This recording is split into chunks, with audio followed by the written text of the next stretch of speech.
Well, hello there, friends. Hi, James, Herschel, Dragon Rose, Roving Fungus, Daryl, Molly, and Satya. I see you. Getting ready to go. Trouble Minds coming up in just 1 second here. Oh, I should probably start streaming on Kick as well. Let's do that, and then we'll start the whole damn thing. Here we go. Trouble Minds happening now.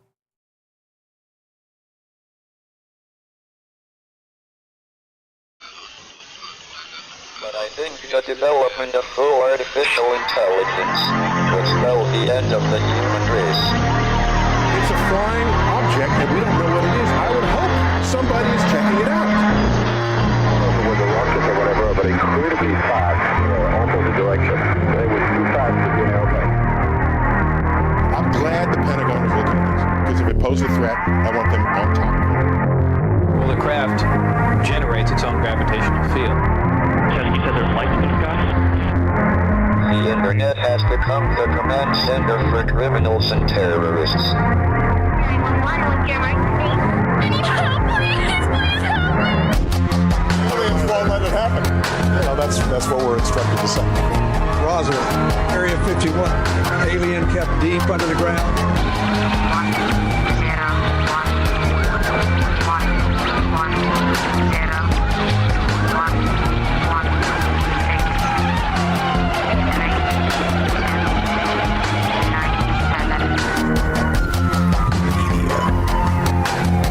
Doesn't have your best interest in mind.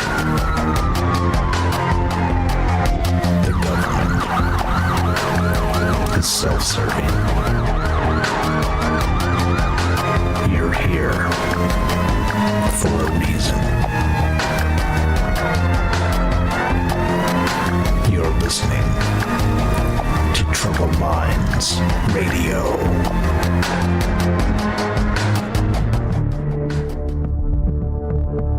Broadcasting live from a secret bunker just off the extraterrestrial highway.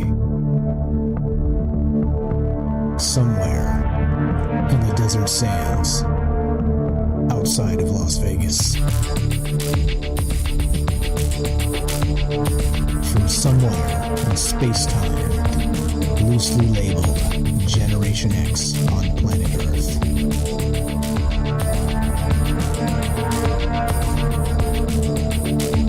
And asking questions of you in earnest into the digital darkness.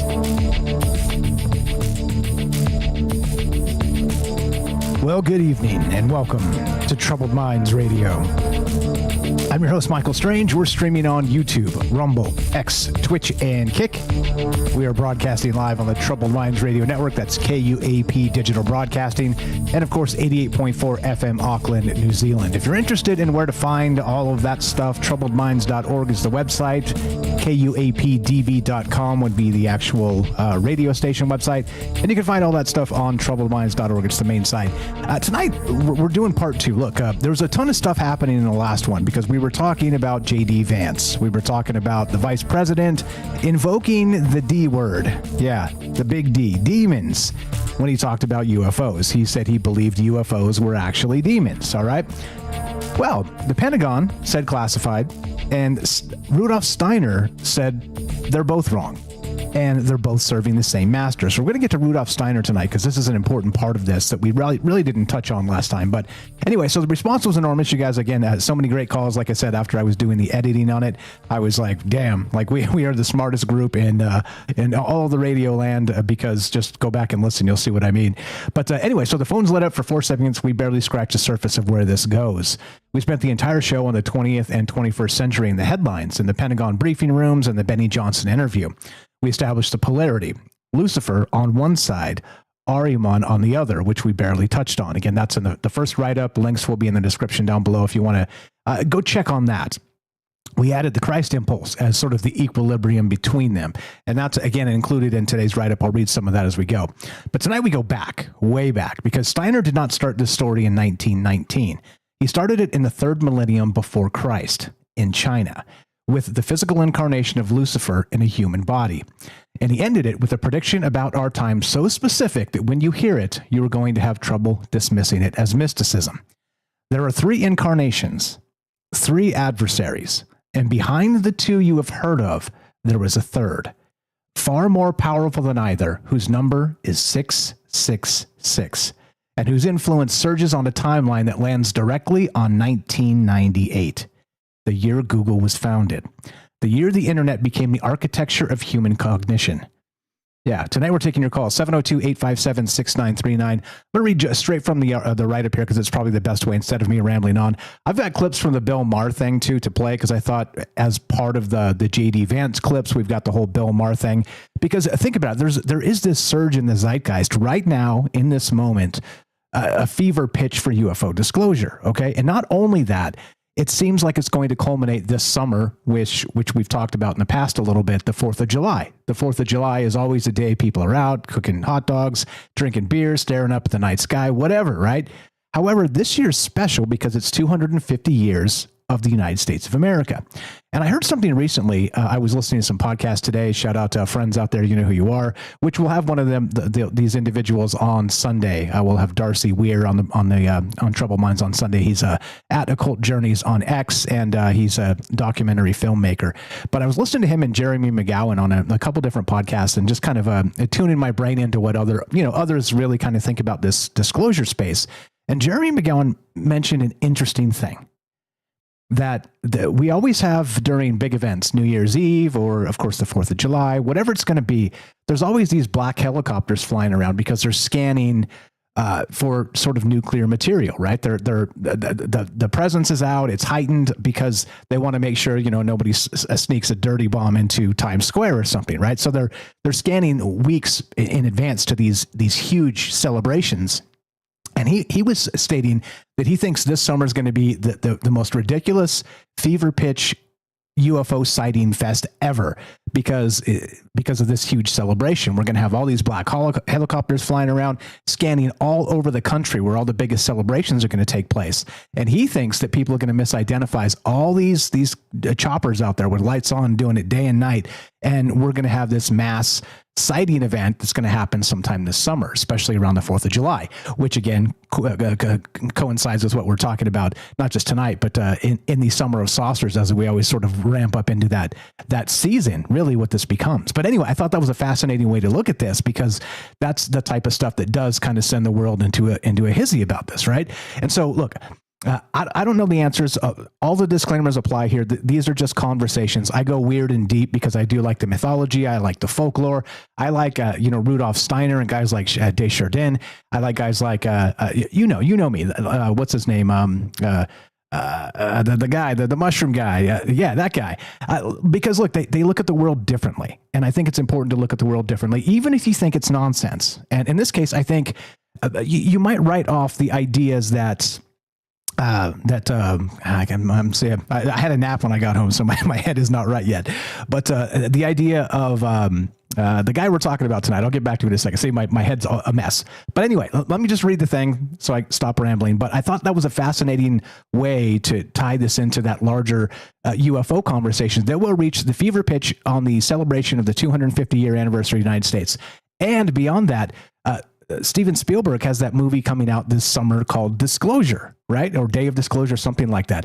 So, I mean, we are literally like roll into this hot and heavy zeitgeist space of maybe the greatest UFO year ever. Okay. And for a lot of reasons, but back to this now. So last episode, we talked about the vice president calling them demons. We talked about the Collins elite and Pentagon's 7-decade war with whether the phenomenon is extraterrestrial or infernal. We talked about the two factions grinding against each other inside the national security state, one reaching outward toward disclosure and the other contracting inward toward theology. And we introduced Rudolf Steiner, that's the name I was looking for, that's the gentleman, as the man who predicted both factions over a century ago and diagnosed them as symptoms of the same disease. Tonight, and this is straight from the write-up, I encourage you to read it, it's very good. Tonight we go deeper, because what we covered last time was the porch. The house is much stranger. Steiner did not think in binaries. He thought in polarities held in tension by a third force. And if you understand that structure, you understand everything he ever said about the nature of evil, the purpose of technology, the future of the human soul, and the reason the UFO phenomenon behaves the way it does. But to get you there, you have to accept a cosmology that is going to sound outlandish at first and earn its credibility only through the precision which it maps onto what is happening right now in 2026. Let's start with the cosmic triad, and this is where we kind of left off. Shout out Hirsch during Herschel's call last time. I was talking about Lucifer. I was talking about sort of this Christ center, and talking about Ahriman is this long cycle of predictions that Rudolf Steiner had. But I'll just read it. So the first was Lucifer. According to Steiner, Lucifer incarnated physically in a human body in the East, in China, in the 3rd millennium before Christ. He did not name the individual, but contemporary anthroposophical scholars have identified the Yellow Emperor Huang Di, the legendary founder of Chinese civilization, as the likely vessel. Okay, they would probably disagree in China. What matters is not the specific identification, but what happened afterward. From this incarnation flowed the entirety of what we call pagan wisdom. Every beautiful thing in Greek philosophy, every profound insight in the ancient mystery traditions, the depth of gnosis, all of it inspired directly or indirectly by the Luciferic impulse radiating outward from that incarnation in Asia across millennia. Now, a couple of things going on with this. Now, do you think that, let's say, a spirit of the times, a zeitgeist, can manifest in a person? Like if there's an actual individual born that charges the zeitgeist in such a way that they are brought into and culminate in an idea in a single person. Do you think that's possible? So for me, that's a stretch to start, but I don't know, maybe I'm wrong about everything. As I said, I'm here as the entire conversation. I'm wrong to start and I'm wrong to kind of continue through it. So that was a hard one for me. I mean, did we actually have Lucifer in physical incarnation 3,000 years ago or 5,000 years ago? I don't know. I don't know. Okay. I don't know about that. Okay. But here we go. So none of it, so that incarnation in Asia across millennia, and none of it carried a moral import, straight from the write-up. This is the key detail. The ancient pagan wisdom was brilliant, beautiful, and profoundly true in its apprehension of cosmic realities, but it did not contain within itself any ethical dimension. It had knowledge. It did not have conscience. It could perceive the architecture of the spiritual worlds with stunning clarity. It could not tell you how to behave once you got there. Lucifer gives you the vision, but not the compass. And so Lucifer, of course, was the spirituality aspect that I was talking to Hirsch about. And that in Steiner's framework, that Lucifer himself was drawing people into religious thought. Dangerously so, too much so, where they forgot about their human existence, their body existence, the meat suit experience, as we like to call it. Okay, so that was one part of this triad. Now, the second incarnation was the Christ, and everybody knows this one, but this is not, like I said, not the religious space of it. It's more of like the Christ consciousness. I'll read it straight. So, was the Christ at the turning point of history in Palestine. Steiner understood this not as a religious event in the denominational sense, but as a cosmic event with planetary consequences. The surge in the zeitgeist, like I was saying. The Christ impulse was the introduction of the moral dimension that Luciferic wisdom lacked. It was the force of equilibrium, the capacity to hold spiritual perception and earthly responsibility in the same act without dissolving into either pole. This is not Christianity as practiced by any church Steiner ever encountered. This is the Christ as a cosmic principle operating through human evolution, whether or not the given institution understands it. And the third, of course, the third incarnation is this Ahriman, which should be walking around right now. The physical incarnation of this ancient idea, okay? Like I said, I'll read it straight. Steiner said that Ahriman would incarnate physically in the West, in a human body, before a part of the third millennium had passed. He gave these lectures in 1919. He was describing our time, not the distant future, not a metaphorical abstraction, a literal incarnation of the spirit of materialism in the flesh, appearing as humanity's greatest benefactor, wearing the mask of progress itself. Sort of a technological demon, manifest in the flesh, walking around right now, somewhere out there in the world. Got any candidates? Peter Thiel, maybe? The reptile, the anagram is the reptile. Anyway, now before you dismiss this as apocalyptic fantasy, consider what Steiner said about how this incarnation would be prepared. He described the conditions with the precision that 100 years later reads less like a prophecy and more like journalism. He said human thinking would become purely calculative, reduced to mechanism, divorced from any living connection to spirit. AI, anybody?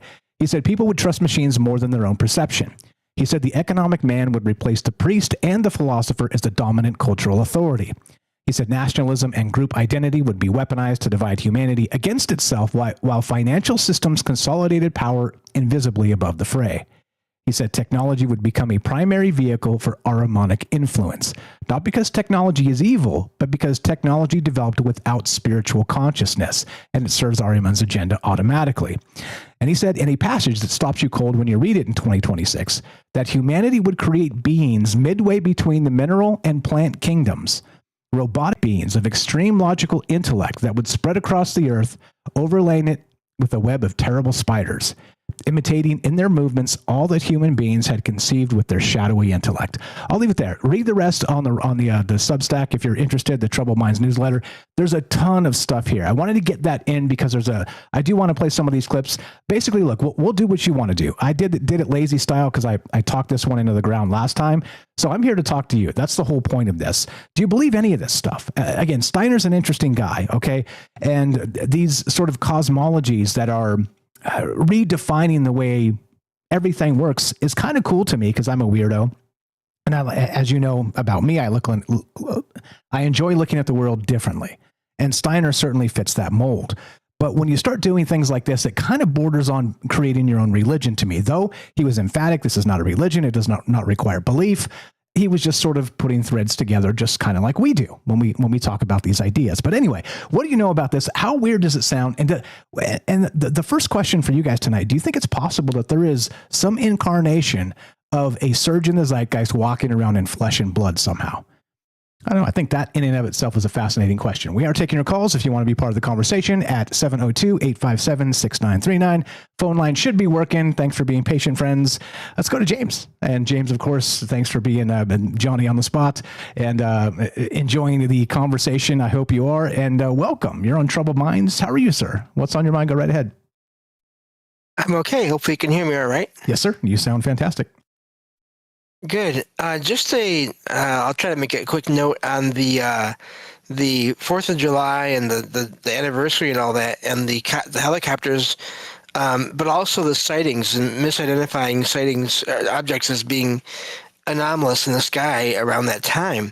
There have been, there's a pattern of people reporting seeing anomalous things in the sky around the time of fireworks, just in general. So, again, I'm not saying it is or it isn't anomalous. I'm just saying there have been reports of this happening over and over again over the years. And so it makes me wonder how much of that was helicopters, these helicopters, how much was not.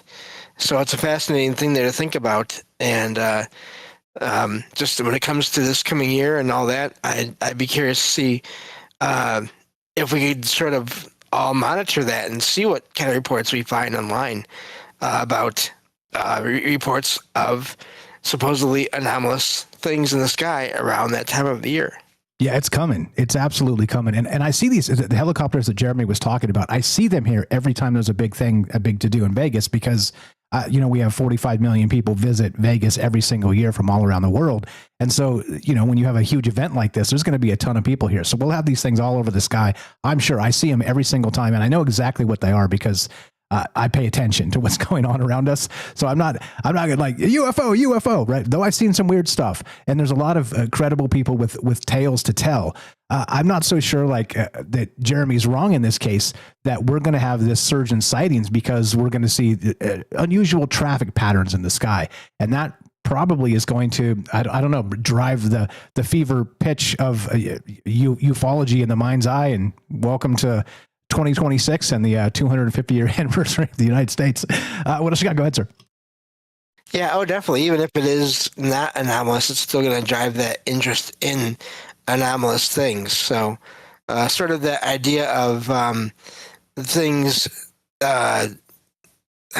almost not quite faking it till you make it, because that's that they're being faked intentionally with these helicopters, but misunderstandings or misidentifications causing more interest in something that then maybe can lead to actual phenomenon in some cases as well. So this whole thing with this framework of thinking about history and about events in history and all that is fascinating to me.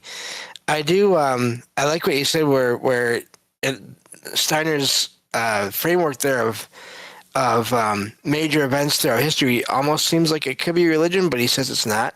I find that fascinating because it makes me wonder how many groups out there, maybe not necessarily the major religions, which do say they're religions, but other groups or other organizations have similar frameworks of just thinking of things in general, but they're not religions.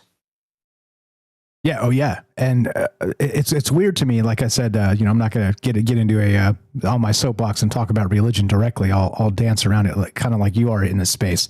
But I think this stuff is. I'll just leave it at it's complicated. But I follow you in the sense that this stuff is quasi-religious because it is based on many of these old religious teachings and some historical sort of inflection points, as I like to say. So that type of stuff, like I said, it's more like an older conspiracy kind of coming true in this case, and one that spans thousands of years, which is again highly interesting. Especially the more I read about this, the more I'm like, okay, there's a ton of connections here. And this Ahriman, if you guys don't know who this is, if you're watching the screen, the links will be in the description down below if you want to check it out, read up on this stuff. But this was the actual the sculpture that was created by Rudolf Steiner himself. So this is what you've probably seen this depiction of the head of Ahriman. Anyway, so I'll leave it at that. Not going to go deep dive on any kind of religion here. But go ahead, James. What else you got? Well, the technology angle is also fascinating because I do agree technology is not, or at least I feel like technology is not on its own automatically evil. But I'm also fascinated by the idea of these of belief systems or of thought systems making it so that it is possibly inherently so, or at least make it seem like it is in a lot of cases. because for me personally, everything I do for what I like to do and what I do for my podcast and being here with you all, it all relies on technology. So it's very important to me in that way. But obviously there's always good and bad in everything, including technology. So, but the technology is fascinating when it comes to all this because it does seem to connect to so much, whether it's, again, AI, whether it's UFOs or anomalous things in the sky, that we don't know for sure who or what is flying them all the time, especially when they do strange things and move faster than they should be able to, or move just straight up. I always find that fascinating in UFO sightings or UAP sightings where people see something that just goes straight up into space. And to me, that makes me wonder, maybe consider that being possibly a little more anomalous when things do that. Yeah, absolutely. And many people have seen those sightings. Those are some of the most compelling to me because how do you fake that? Like, how do you actually those are the ones that make me go, okay, no. So what the hell's really going on? And like I said, there's some credible people I've heard recently that talk about similar things like that. And like I said, always when I say credible, by my best estimation, you guys choose on what that is and what the source is and all the things. I can't vouch for anybody or anything because I'm just an experiencer of life like you guys trying to figure out what the hell's going on. But there's a lot in this. And like I said, read up on this and you'll be surprised that, so we start with the framework of these three entities and there's a fourth, which was sort of the part that I left out the first time because it's just too much all at once. So we'll get to that as well as we go. It is in the write-up, and you're the best. Got another minute left if you got anything to add, James, and then we'll keep on trucking and keep on taking some calls. Yeah, I'm happy to be here and happy to sit in as well. And the 98 factor there, the 1998, that part of the whole prediction framework, all that, is also fascinating because again, I didn't realize Google was sort of founded around that time or started around that time. I didn't realize it was that early. I guess I just didn't pay attention until many years later to technology to know about that.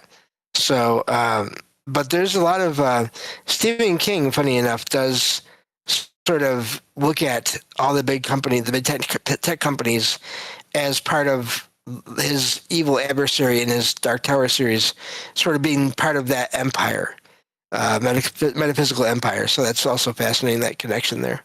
Yeah, and we'll add that as we go too, because there's a lot of that technology sort of emerging as this new entity of sorts, and we've talked about it quite a lot. Shout out Linda over there, says not having problems with the audio. Not sure if it's me. Somebody moved over to YouTube, said it's better there. Let me know if there's audio problems on Discord, guys. It sounds fine to me. I hear James fine. He clearly hears me fine, right, James? Sounds good? Yes. Okay, there you go. Look, I don't know the answers. Try YouTube, try Rumble, try some other streams. Tonight I'm calling this Disclosure's Demon Problem Part 2, the 3 adversaries, which we just frameworked right now. More coming up. We got more from James. We got your calls as well. What do you know about it? 702-857-6939. Click the Discord link. Be right back. More Troubled Minds on the way.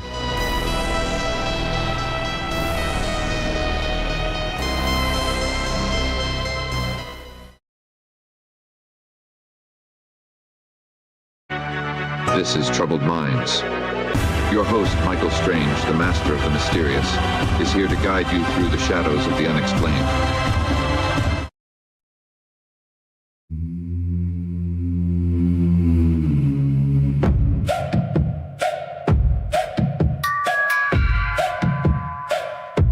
Stone on stone, circle in the clearing. Names in chalk, ash still searing.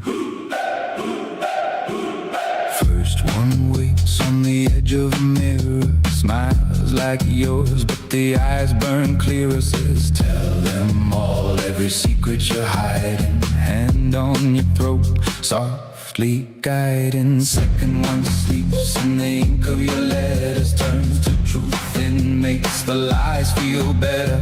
Tongue like wax melting over scripture, blurs every line in the picture. This is the demon problem. 3 shadows at your door. You think you're the one that caused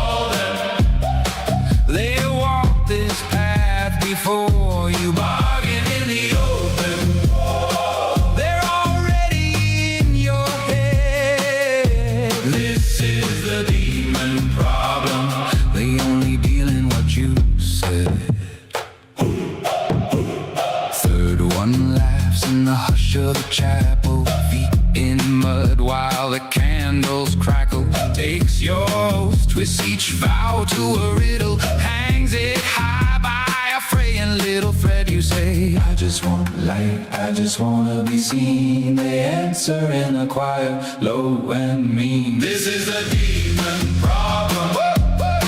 Three shadows at your door. You think you're the one that called them. They've walked this path before you, bargain in the open. They're already in your head. This is the demon problem. They only deal in what you said.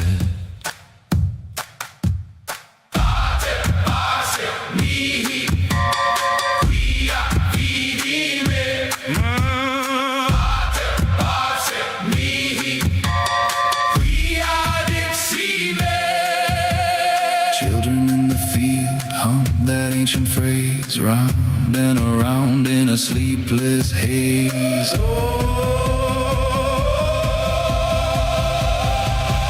is the demon problem. Three shadows at your door. You think. Yes, indeed. What's up, Mike? Is this an AI demon written song? Yes, it is. Yes, it is. Thanks for all the hands, guys. We'll go to some calls as soon as we come back. We got Joe in Florida, Herschel, Parker, and Molly, and more from James as well. Yeah, I think it's a cool song. I cranked a few out last night, and that's one of the ones that stuck. So we're playing it. Disclosure's Demon Problem Part 2, the three adversaries. We're going to get to that as we continue. What's up, Puff? Carl, I see a hiker. What's up? We got Theo over there. Good evening, guys. Hope you are well tonight. What's up, Parker? Yeah. The ironies are layered. Here we go. Troubled Minds happening right about now. Let's take some calls, talk to James, and figure out what the hell's going on here. Here we go.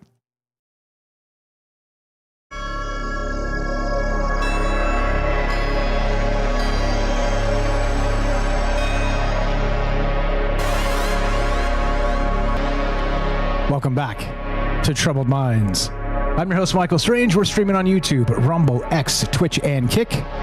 We are broadcasting live on the Troubled Minds Radio Network. That's KUAP Digital Broadcasting, and of course, 88.4 FM Auckland, New Zealand. Tonight, we're taking your calls as we go deep. Most people know Lucifer and Satan. Almost nobody knows Sorath. We'll get to him. The Sun Demon, number 666. Far mightier than either Lucifer or Ahriman. His influence surges every 666 years. The third surge, 1998. The year we started building the machine mind, or of course, the introduction of Google itself. Now, as usual, look, the technological aspect of this is highly fascinating to me because it is that transhumanist future. It is the post-labor economics we talk about. It is all of these things that are really the contentious space of Spookyville that nobody knows the answers to in this moment. And I think that's why a lot of these ideas are so unsettling personally. Like I said, I don't know those answers, but that's what seems to fit with me. And kind of just talking to regular people in the world about artificial intelligence and things like this, they're unsettled. People are really kind of freaking a little bit. And I can't say I blame them because there's just a lot happening in such a short period of time. It's like time itself is accelerating. But anyway, stop rambling, Mike. Disclosure's Demon Problem, the three adversaries. Anything to add to that, James? And then we'll go to the calls here. Well, just that in a way, I'm not so worried about AI or aliens or anything, angels, demons, whatever. I'm more worried about what people that are in power are going to do to spin everything regarding any and or all those things to the ways that work best for them. Because AI is not perfect because it was made by people. So I don't know, I'm kind of on the fence with all these things, but also I try not to worry too much because, again, it's the people that are in charge of everything that I worry about more than anything else, any of these other possibly anomalous things. Yes, who will watch the watchers? And that's on us. It's on us. If we don't pay attention and our eyes not on the ball, who's to blame? We need to watch. We need to pay attention, and we need to recognize when they're going to flip the switch, whatever that looks like, whatever that means. And we need to demand better and take to the streets if necessary. I'm not advocating violence. Take to the streets peacefully and say, look, hey, go ahead and build your robots without us. We're going to stand here and do nothing until something changes. Anyway, that's my idea. I hope you were doing well, James. Anything to add? We'll go to Joe in Florida. Yeah, no, looking forward to all the calls. Thank you very much. Looking forward to more with you as well. I'm calling this Disclosure's Demon Problem, the 3 adversaries. 702-857-6939. Click the Discord link at troubledminds.org. We'll put you on the show. Easy as that. So let's go to Joe in Florida. What's up, brother? You're on Troubled Minds. How are you, sir? Go right ahead. I'm okay. Can you hear me okay? Yes, sir. Loud and clear. Great topic. I read the write-up, kind of stumped. I'm going to have to buy a book, I guess, called The Lucifer Deception, about the Yellow Emperor now. That sounds like actually interesting reading, since I've just been reading some boring stuff. But after reading the write-up, moving along, when Steiner, I kind of just wrote notes all over the place, but this is interesting, so it'll be good to hear what other people say. But when I read about Steiner and they're saying that we should not withdraw, as technology comes about, we should maybe try to embrace it or guide it. We should not withdraw is what he was saying. And from what I was reading there quickly, I thought about Rocco's Basilic. I don't know if we've talked about Rocco's Basilic on the show before. We have. It's come up a few times, but directly on AI shows and in other capacities too, which is that the future, right? The future singularity already knows it's inevitable, and it's going to use us and even blackmail us and hold it against ourselves, the things we do now, to stop its inception from actually culminating. And it's a terrifying idea, and they've talked about this. Rocco's Basilisk is what it's called. But yeah, go ahead. So, I looked at that as like, damned if we do, damned if we don't, because it's true. If you withdraw, it's going to come to your door. Whatever's going to come, something's coming. So we should be aware, and we should probably be spiritually connected, because I would think in the future, in the void of this material world and of this technology without conscience. When I was reading that, I also thought about Da Vinci, where he was making automatons or experimenting with machines to use on plays and stage and things like that. But of course, they did not have souls. But there are representations of us. Another thing that keeps popping in my head is Battlestar Galactica. And I was reading an article about Battlestar Galactica today on how the remake, the ending of the remake kind of mimicked Planet of the Apes when they blew everything up, right? So this inevitability. What I found really curious was, yes, Sorath kind of pulling strings, which kind of gives me a possible answer for my own research as far as a God of the Old Testament, if he was evil or not. But at some point in time, he withdrew. If he was physically here, he withdrew, but still kind of manipulates things somehow. So it's kind of like tossing that idea around in my head these last few minutes, because the show's only been on a little bit. But then you think about, you had mentioned Peter Thiel, and he's literally had those seminars about the Antichrist.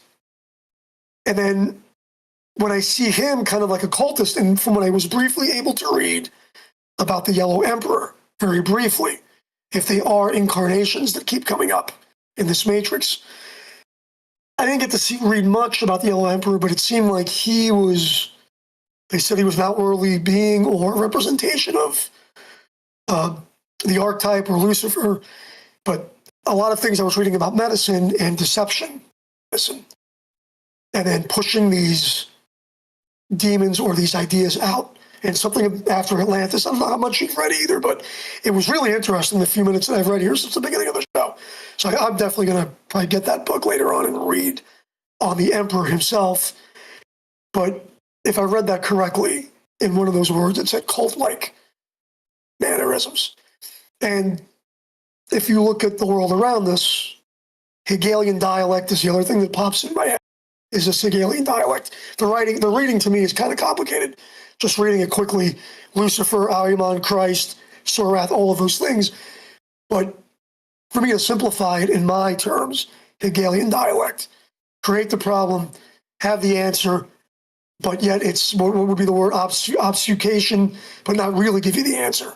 just to basically throw you off or control you. What does it have to do with UFOs? It's a good, I guess it's a good plan or a good web to put in there just as anything else. But that part that we did read about it getting kind of crazy with the webs and all of that in 1998, that was very predictive in 1919. Part of me was wondering though what was going on then in 1919 and the 1920s in this country. We had excess, and we know what happened at the end of the 1920s. Exactly. Like the Roaring 20s yep. and the Depression 30s. So maybe he saw a lot of that materialism was coming to be. Another thing I had Googled very quickly, but I'm kind of off by 20 years, was when it was Ingersoll Lockwood's book written, which was 1897. Not that you can make an argument, but maybe these archetypes of people that could foretell things pop up also. It's just that when they pop up, they can't predict it because it's them. Right? Because you have these weird things with that book, The Last President, and the underground, whatever adventures of Baron Trump. You get all these coincidences, it seems like, and you bring this up in 1919, but this guy was around probably in that same time, Steiner, that Ingersoll Lockwood was. And they probably saw electricity, materialism, futurism, cars, technology in cars. There were electric cars back then. I mean, the technology's right here in St. Pete, Florida. There's cars from that back then.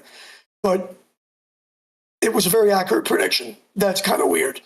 There's a lot of other things you talk about, Casey and things like that, that I could take or leave it, but that specific line kind of creeped me out a little bit. Yeah, a lot of it is spot on. And once again, like we're in this technological space where this specter or the manifestation of technology is weighing heavily on us and in our minds and our dreams of what the future may bring, what dreams may come. Shout out to the late great Robin Williams. That was a great movie, What Dreams May Come. But I mean, yeah, sorry, I digress. Go ahead. No, I've got to watch. I keep wanting to watch because I keep hearing, I actually heard it from an FBI agent and a cop, that I should watch the Unabomber. Because apparently the Unabomber, and I don't really know much about the Unabomber, but that he was kind of, I guess, rebelling against all of this technology back in, 98 or whatever. He was doing that. But it's interesting. Not that I have much to add, except that we're here in this. The one thing I think we can all agree on is technology, I don't think, has made our attitudes towards each other better. It obviously has been used to slowly boil the frog in the pot. And I said it when Twitter came out, and when I don't know who the first politician was, but when politicians started using Twitter, I knew that was the beginning of the end of actual communication. And then when the argument came, as a history major, somebody that took political science class, somebody that just graduated high school, all of us here have to say to ourselves, you can't have public speech on a private platform. I mean, we have it, but when they want to cut it off and they want to control it, that's a whole debate. What is public anymore? What we're doing now in Discord, technically private, right? YouTube, private. They could cut it off. They could do whatever they want. But when politicians that are supposed to be our leaders to push the country and the world forward, when they can't get their thoughts across, or when they're typing stuff on the toilet at 2:00 in the morning, right? Not making sense because they're assholes talking, basically, what do you make of that? What do you make of that? Again, and I go back to just jumping into that, the War of Worlds. When the radio show came out, people killed themselves. I guess some people thought that it was the end of the world before the truth came out. And here we are, all divided, terrible attitudes. I see it from other people that they just, it's just underlying. It's just an underlying energy that they're feeding off of, whoever it is. And now more than ever, and we don't even realize it half the time. Well said. But anyway, I've kind of mumbled along. It's very interesting. Again, the Yellow Emperor. I'm kind of really want to look into that. And Sorath being this demon, but they were saying connected to the sun and light and balance. I just don't know. I think we're just here for the party. It goes bad, it goes good. The pendulum swings, and we just got to live through it. Yeah, and the spineless bootlickers just flip flop each time the pendulum swings. Like they don't have the guts to stand up and say, no, this is all wrong. Like, I don't give a crap who's in power. This is all wrong. And instead we're, bootlicking this side and bootlicking that side. You know what I thought of the other night? I thought this was funny in my mind because we're all scared of the quantum singularity and AI. And I say to myself, maybe the quantum singularity, if this self-thinking machine, if it's so smart, maybe it'll just see how stupid we are and it'll just leave us to our own devices, but it would be there to insult us, whether that's in a car or a TV, like if you do something wrong and your phone just says, way to go, dumbass. Like literally if AI was just there to insult us, I think I can live with that, but I don't think it's going to be. I think it's going to be. Get the Grok app. I think a lot of people are going to be out of work, and it's going to allocate resources. It's going to dictate how we have kids. It's going to dictate genetics, how we have health insurance. It's without a doubt. You see it now with the leaders. You see it now, Peter Thiel and these leaders. You absolutely see it, and it's disgusting, and it's going to be sad, and there's going to be eugenics wars like in Star Wars, probably like Star Trek, Khan and all of that. That reality's here because they've collected most of our DNA, whether it was through COVID testing or we gave it up with 23andMe. All of that, the drones, all of that. And I want to leave you with this. Sorry, I keep saying it, but this weekend being the Holy Week for a lot of the Western world, I hope and pray that no events take place that are. Always and continually. You're the best. I appreciate the call. I won't invoke any bad luck any more than that. Appreciate it very much. You're the best, Joe.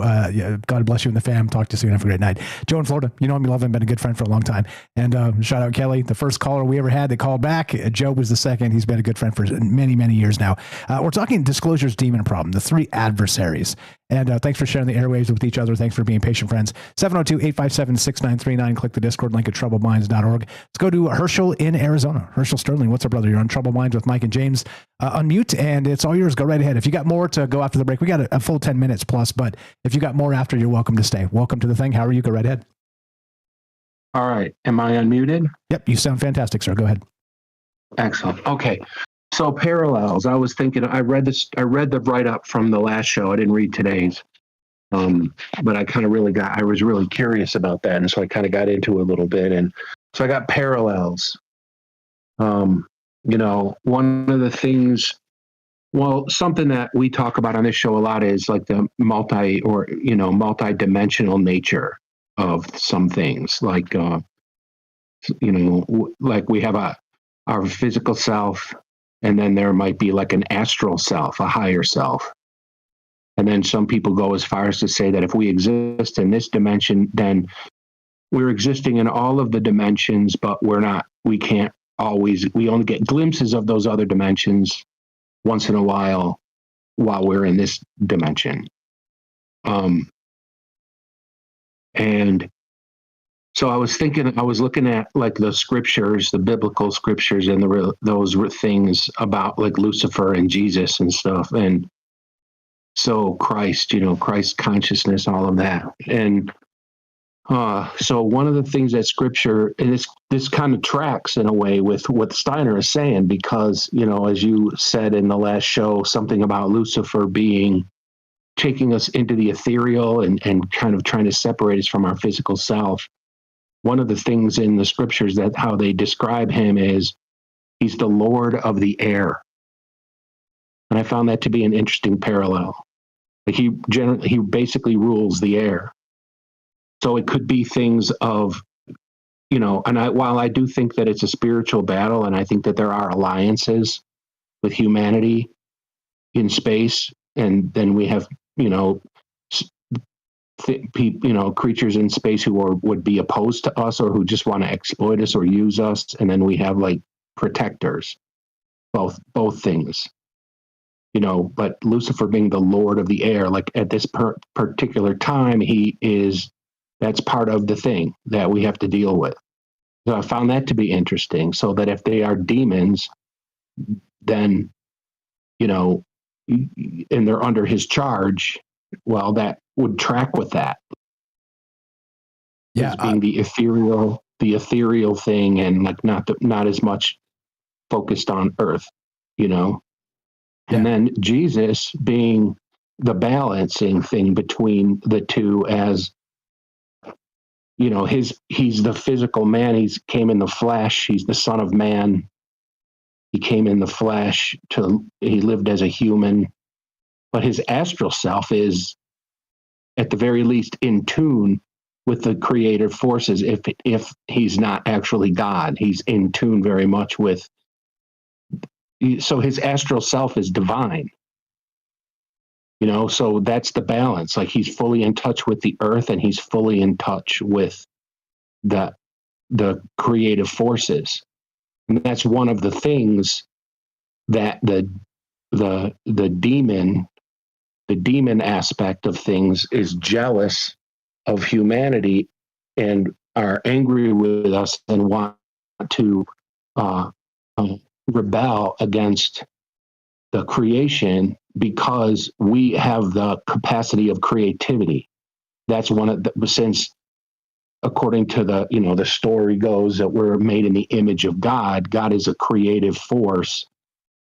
We have that creative force within us, and they don't.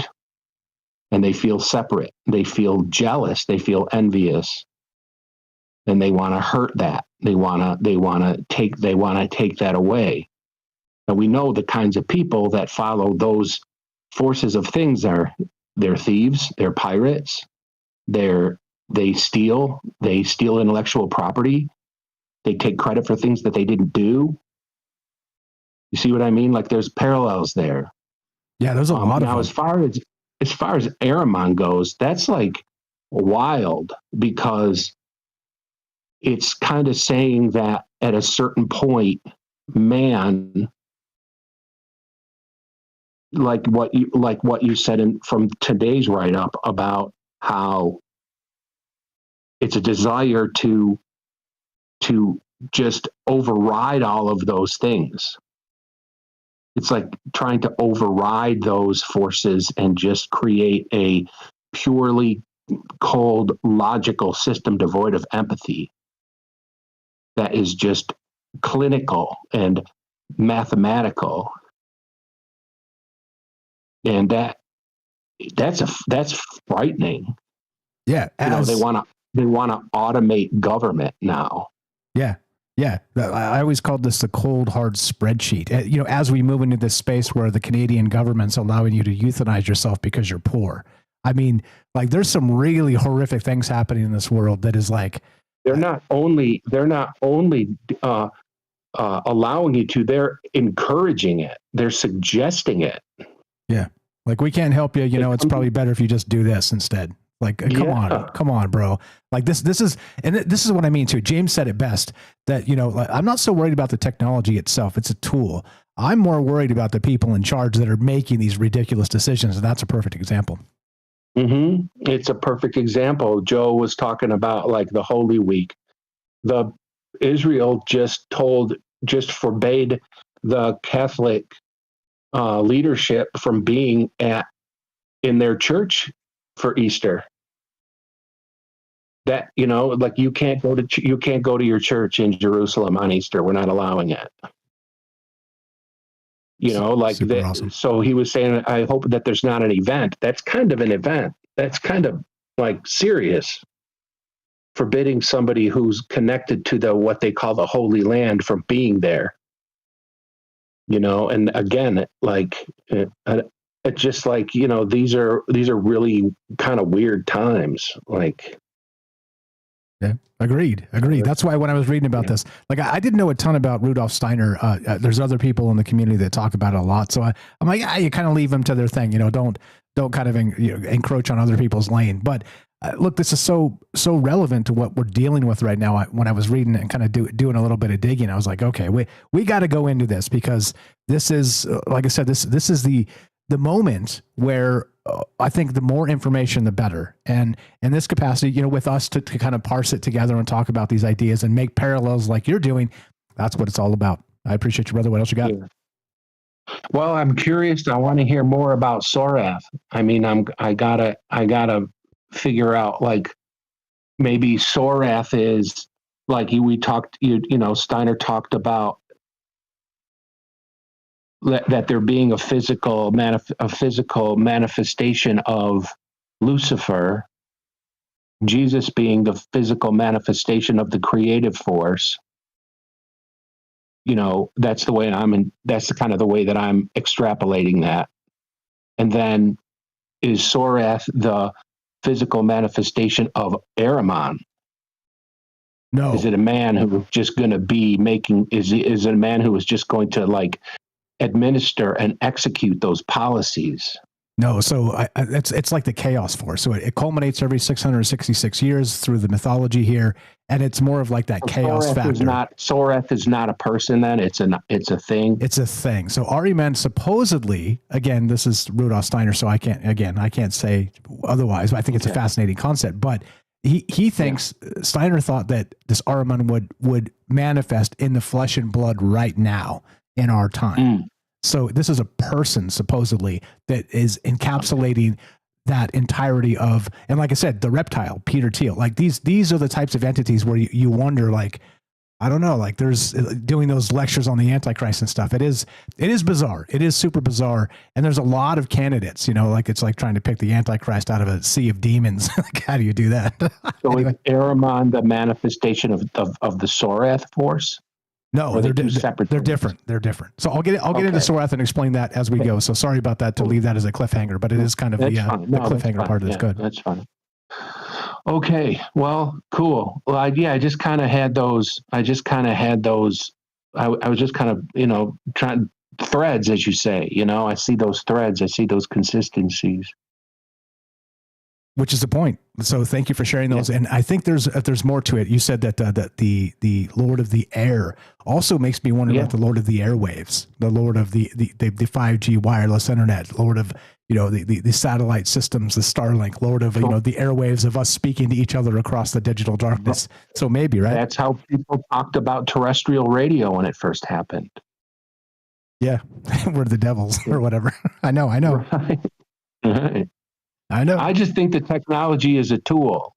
Agreed. And if we let it rule us, that's elevating what we create above ourselves. That's just pure foolishness. Agreed. Because we're the original Internet of Things. I've said it a million times. We are the original thing, and this other stuff is an imitation. So I'll just leave it with that. If artificial intelligence were sentient, it would be jealous of you. I'm just going to leave it right there. Indeed. Good night, everybody. You're the best. Appreciate you very much. Herschel Sterling, you know him, you love him. Commercial Herschel is the name of the Substack. Please go follow him in all the places. You can find him, of course, just search it yourself, Commercial Herschel, or troubledminds.org/friends. Scroll down and just follow Herschel. Click that. He's got the sexiest link tree in the game. Doing amazing work across all manner of things. His Substack, his podcasting, his building connections for this network, for the entire network, the Human Network. Tonight we're talking, a great many things. Demons, technology, disclosure. What do you know about it? 702-857-6939. This is Troubled Minds. I'm Michael Strange. Be right back. We got more from James. We got who had their hand up, somebody else, and your calls as well. Be right back. More Troubled Minds on the way. Do not go anywhere.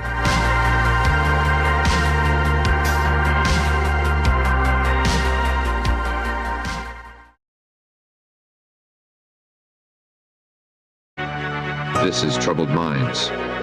Your host, Michael Strange, the master of the mysterious, is here to guide you through the shadows of the unexplained. Let's check the news. NASA's Artemis 2 mission, currently scheduled to launch April 1st, will send 4 astronauts around the moon and back in a 10-day mission, a feat that, on the surface, mirrors what Apollo 8 accomplished nearly 60 years ago. Yet the program has faced delays nearly every year since 2021, raising a question that cuts to the heart of modern space exploration. How can going to the moon be so difficult when we've already done it? Experts point to a phenomenon they're calling institutional rustiness. The last time human beings set foot on the lunar surface was December 1972, during Apollo 17, and after that, crewed missions beyond low Earth orbit simply stopped.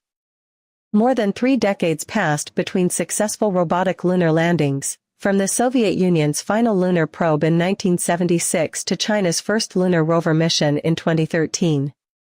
Scott Pace, director of the Space Policy Institute at George Washington University, put it plainly in a recent interview with Scientific American, quote, "We stopped, and then we forgot." He compared it to running an Olympic marathon 50 years ago and assuming you could simply lace up and do it again tomorrow. Beyond institutional memory, the Artemis program is also carrying far heavier ambitions than Apollo ever did. Apollo was built to briefly plant boots on the moon and return safely. Artemis is designed to establish a permanent lunar base, one intended to eventually serve as a staging ground for crewed missions to Mars. That fundamental difference in scope shapes every engineering and logistical decision in the program, from the main launch rocket to the crew capsule currently sitting at Kennedy Space Center. The comparison to Apollo, analysts say, may ultimately be misleading. Returning to the moon isn't a rerun, it's a far more complex undertaking, built on decades-old institutional knowledge that was largely allowed to erode, now being reconstructed from the ground up with entirely new systems.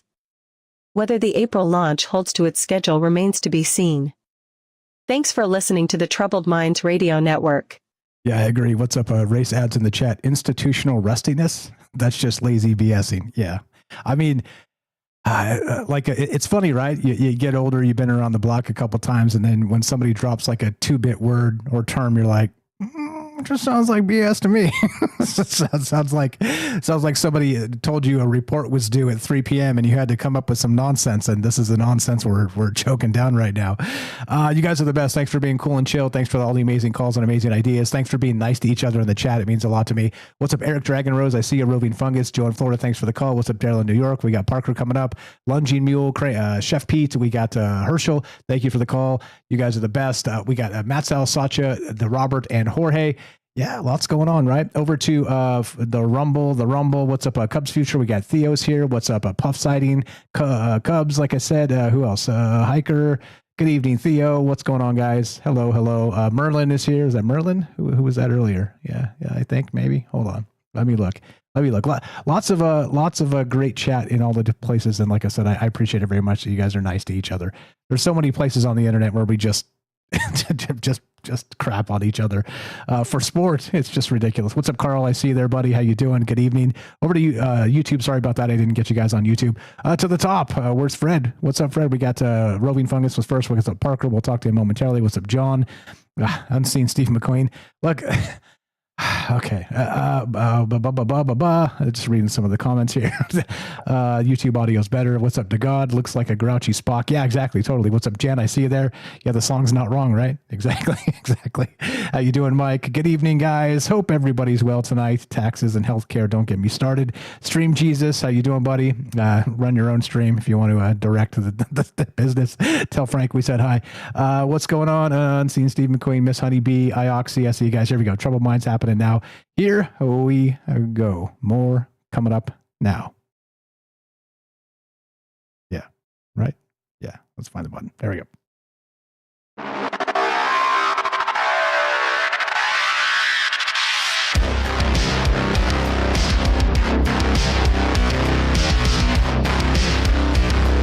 Welcome back to Troubled Minds. I'm your host, Michael Strange. We're streaming on YouTube, Rumble, X, Twitch, and Kick. We are broadcasting live on the Troubled Minds Radio Network. That's KUAP Digital Broadcasting at 88.4 FM Auckland, New Zealand. Tonight, I'm calling this Disclosure's Demon Problem, the 3 adversaries. Now, look, we are coming into a fever pitch as we move into the spring and the summer of the 250th anniversary of the United States of America. We talked about sort of those helicopters in the air scanning for radiation signatures to kind of sniff out dirty bombs because, you know, if you were an adversary of America, not to give anybody ideas, that would be one way to do it. And so, of course, we have to cover all the bases. We have to make sure that this stuff is not happening, you know, kind of batten down the hatches on terror cells and all kinds of stuff. And I'm not trying to manifest anything, so I'm not going to talk about it anymore. I'm going to leave it at that. You get the idea. But these extra entities in the sky, these extra helicopters kind of scanning these big festival spaces or celebrations are going to culminate in people seeing lights in the sky, unexplained lights in the sky, unmarked black helicopters. So we're going to see a lot of this coming this summer. And again, shout out Jeremy McGowan. We're going to get him on the show eventually at some point, who was at Skinwalker Ranch, who spent time with Lou Elizondo, who has experiences of his own to tell, which are highly fascinating. I was lucky enough to have a beer with the man. And the reason I'm talking about him is because I was listening to some podcasts with him today, and highly fascinating stuff. It's incredible to hear people that are working within the contractor space of the United States government that kind of know some things that can't tell you what they are, but they're kind of, moving around the space, trying to understand what's happening. And then also tell us that there are things happening like those helicopters searching for,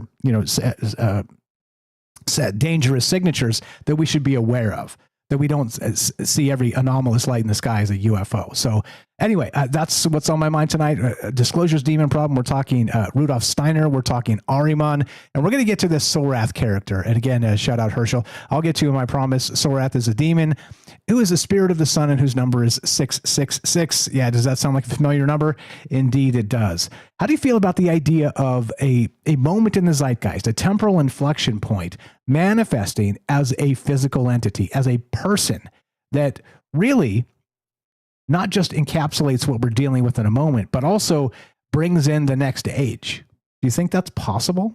I don't know. I mean, I think maybe forces come together that we can't quantify or really know what's going on. And so I give it a good big fat solid maybe. I don't know. What do you think, James, on that? And then we'll go to Parker. I think Parker's on the phone line. James, welcome back. Thanks for being patient in all the ways. And any ideas, anything to add to what we've talked about? Tons of stuff since we talked to you last. Thanks for being cool and chill. And what do you got? Yeah, great call so far as always. I'm just thinking, I've heard about this idea, and it's sort of been framed in a different way, but I wonder if it's similar. This idea of major figures throughout time. Take your pick of who you want to talk about. The reason they became so influential is because they had some kind of spiritual connection, or even in some cases, this idea that maybe they were possibly channeling some kind of spirit or force or just energy that led to them becoming as sort of important in one way or another as they became. So I wonder if that's similar. I wonder if that's sort of in the region of what you're mentioning there, or if it's something completely different. Because of course, as usual, I have no idea. But that's all I have for now. Yeah, no, having no idea is good, because recognize once again a lot of these frameworks are complicated, as I like to say, but also they are based in a lot of research that is, kind of stuck to a particular time. And Rudolf Steiner, he passed away in 1925. These ideas were kind of coming out in, sorry, what did I say? Did I say 2020? It was 1925. My mind and my mouth may have not done the same thing there. 1925. And in 1919 is where some of these ideas were kind of culminating in the work he was doing. So look, the eras are different, and I'm not lost on that. But it doesn't mean we should forget the past. If you know anything about me and what this show has always been about, is to look to the past to see what we've missed. Because a lot of those clues, a lot of those analogies or threads or whatever may have been tamped down and forgotten about for obvious reasons, for particular reasons. Temporal censorship. That's a whole show for another time. I'll make a note of that. That sounds awesome. We'll get back to that. But we're talking tonight, Disclosure's demon problem, the 3 adversaries, and we'll get to the 4th, which is Sorath, which is wild in and of itself, sort of the chaos factor of all of this. Love to hear your thoughts. 702-857-6939. Click the Discord link at troubledminds.org. Thank you, James. A pleasure as always. You are the best. Stay right there. We'll get back to you momentarily. I have no idea who's on the phone, so let's go to whoever this is. What's your first name? Where are you calling from? You are on Troubled Minds. Welcome. Hey, it's Parker. I'm from Texas, and yeah, Discord was messing up on my end, so phone it is. All right, the phone it is, and the phone line works, and I vibe coded it myself. Awesome. Go ahead. What do you got for us tonight? There's a ton here. Take it wherever you like, sir. Oh, my goodness. Okay, so I was raised in a religious household, but I'm a very scientific person. I wanted to get the video up so that the people on Discord could see all the diagrams and things that I've written. You can hear the paper. I've written so many things on this kind of like weird subject of science and esotericism coming together in kind of a geometric harmony, but whatever. All I really want to say tonight regarding this weird religious perspective on the NHI issue and the whole concept of demons coming up in popular culture a lot recently. I've been into this subject very hardcore since 2017 when To the Stars Academy and all that BS came about. And I'm getting huge deja vu when it comes to like Vance, Luna, Burchett, all the Disclosure Caucus, most of the Republicans, not the two Democrats for the most part, ironically. I don't know why. And the fact that we've been switching from this weird narrative of definition changes between UFO, NHI, dimensional, and demons. And these words have always been what are categorized as buzzwords, meaning that when you're using them in common parlance, there is no process understanding of what you mean by the word. The word means whatever the hell the person's listening to you wants it to mean. And that just leaves it completely open for manipulation and narrative directive. And this also ties into Bledsoe. I have his book right here. I haven't read it yet.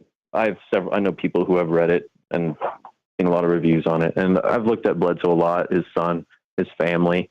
I'm from Texas myself, and very tertiary connections to that kind of stuff.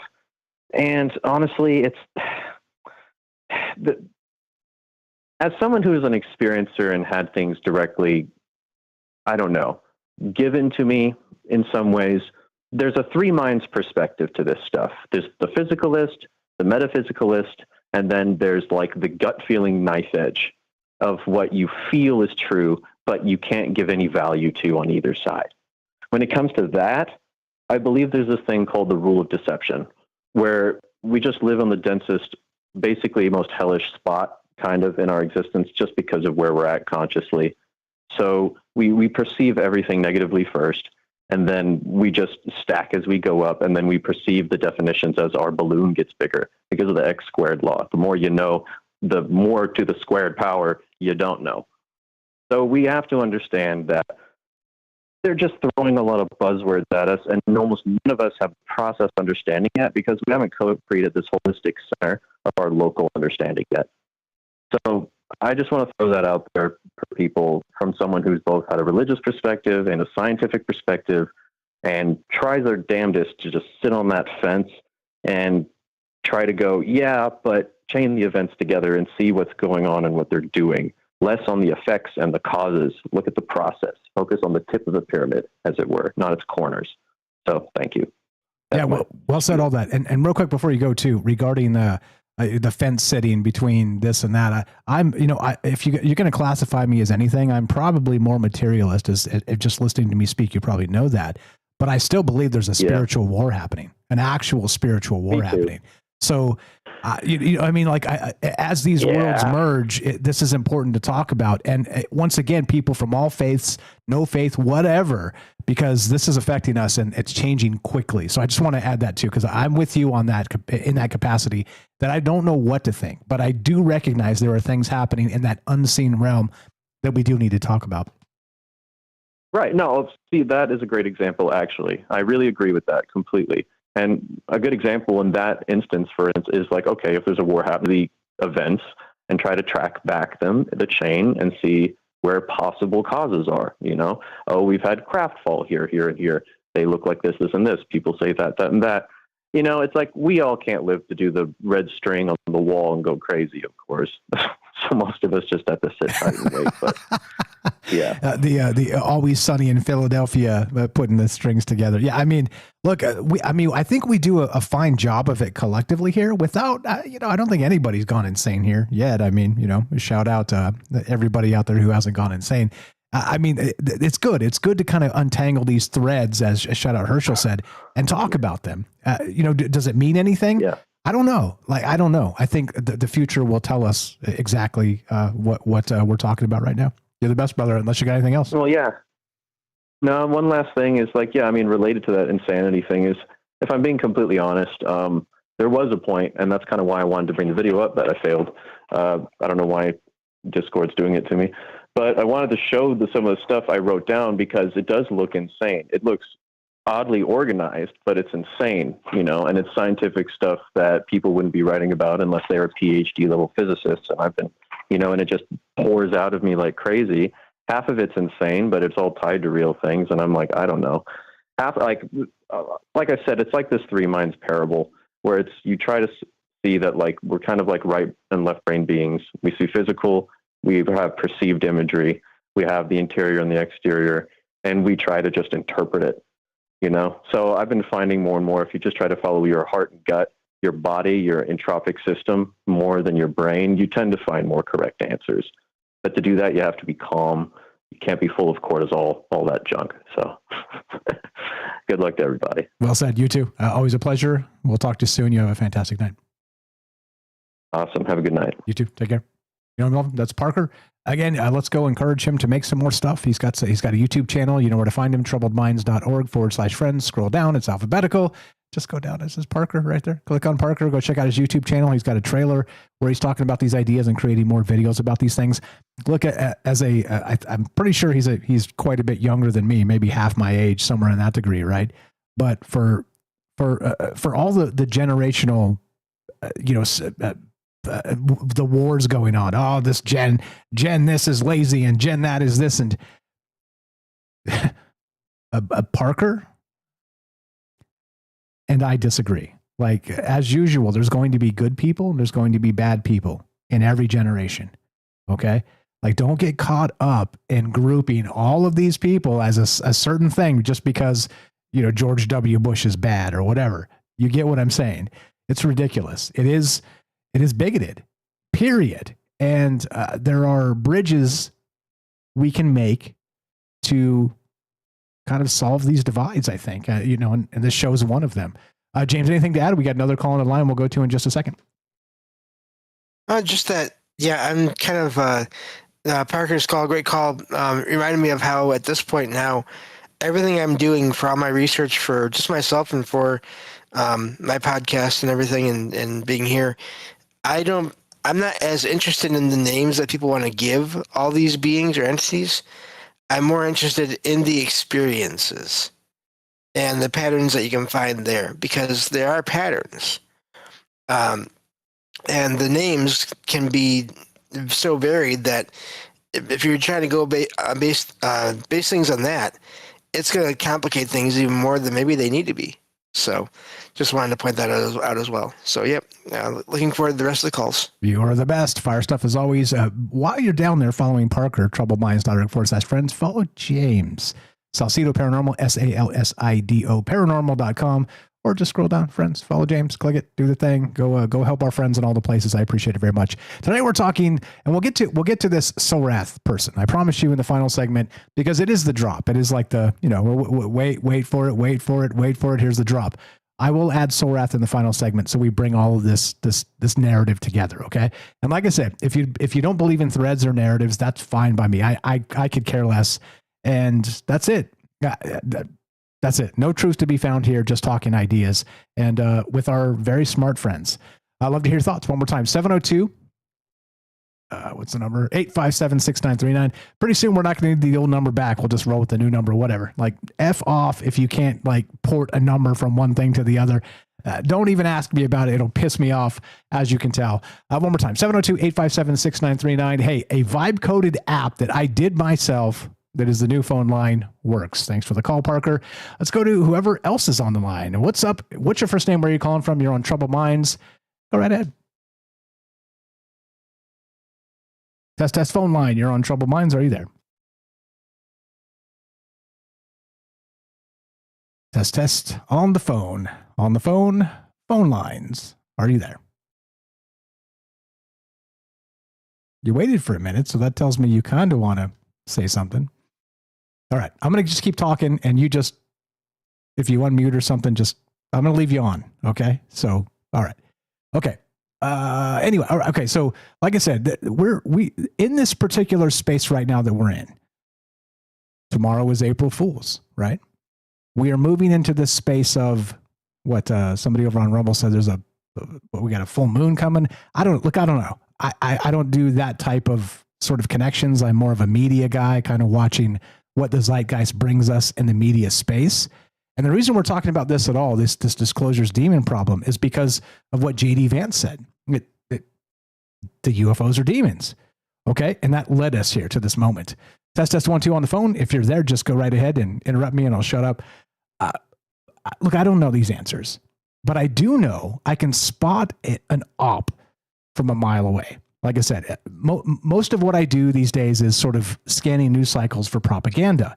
And certainly the UFO space is rife with propaganda, tons of it.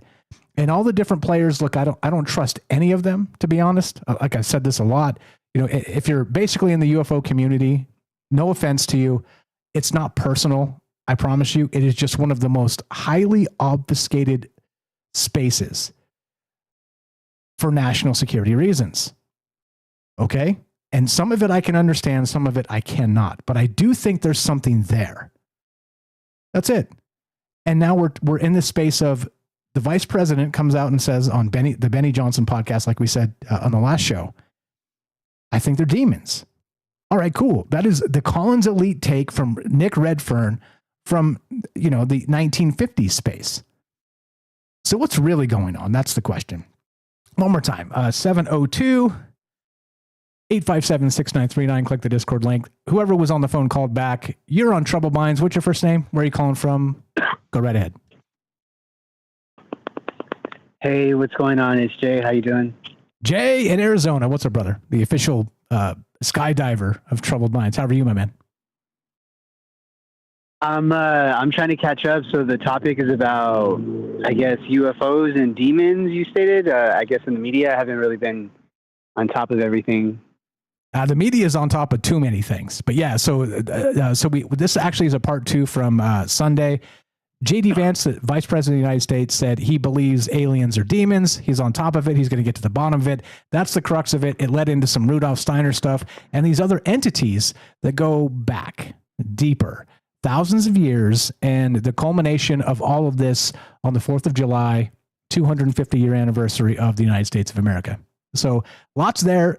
That was the incredibly brief version, and I'm skipping tons of things. But what are your thoughts? Welcome to the thing. I'm still trying to catch up with what I would say about this topic, but I recommend watching. I don't know if you guys seen the show Evil. I think it's on Netflix now. It's a good show. I think overall some of the sci-fi stuff it could have been improved, but it's a good show overall. And they talk about a lot of things that I was never introduced to, I guess.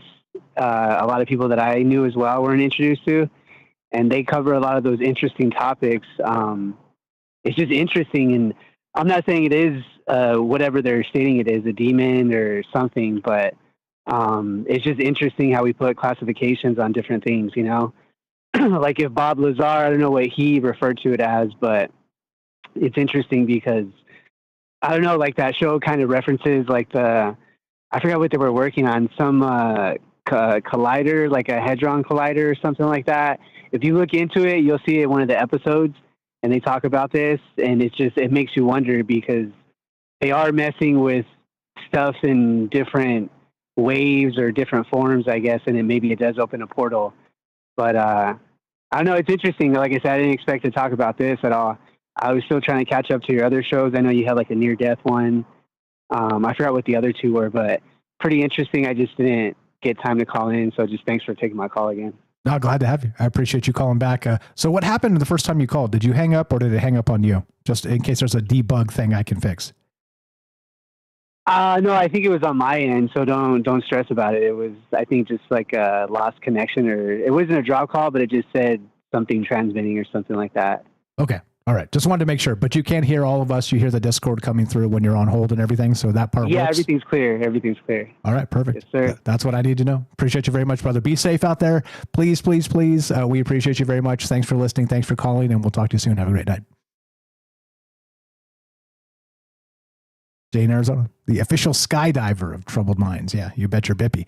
And doing a lot of time, north and south of the border, right in that space where the liminal space of order and disorder, as one might suggest.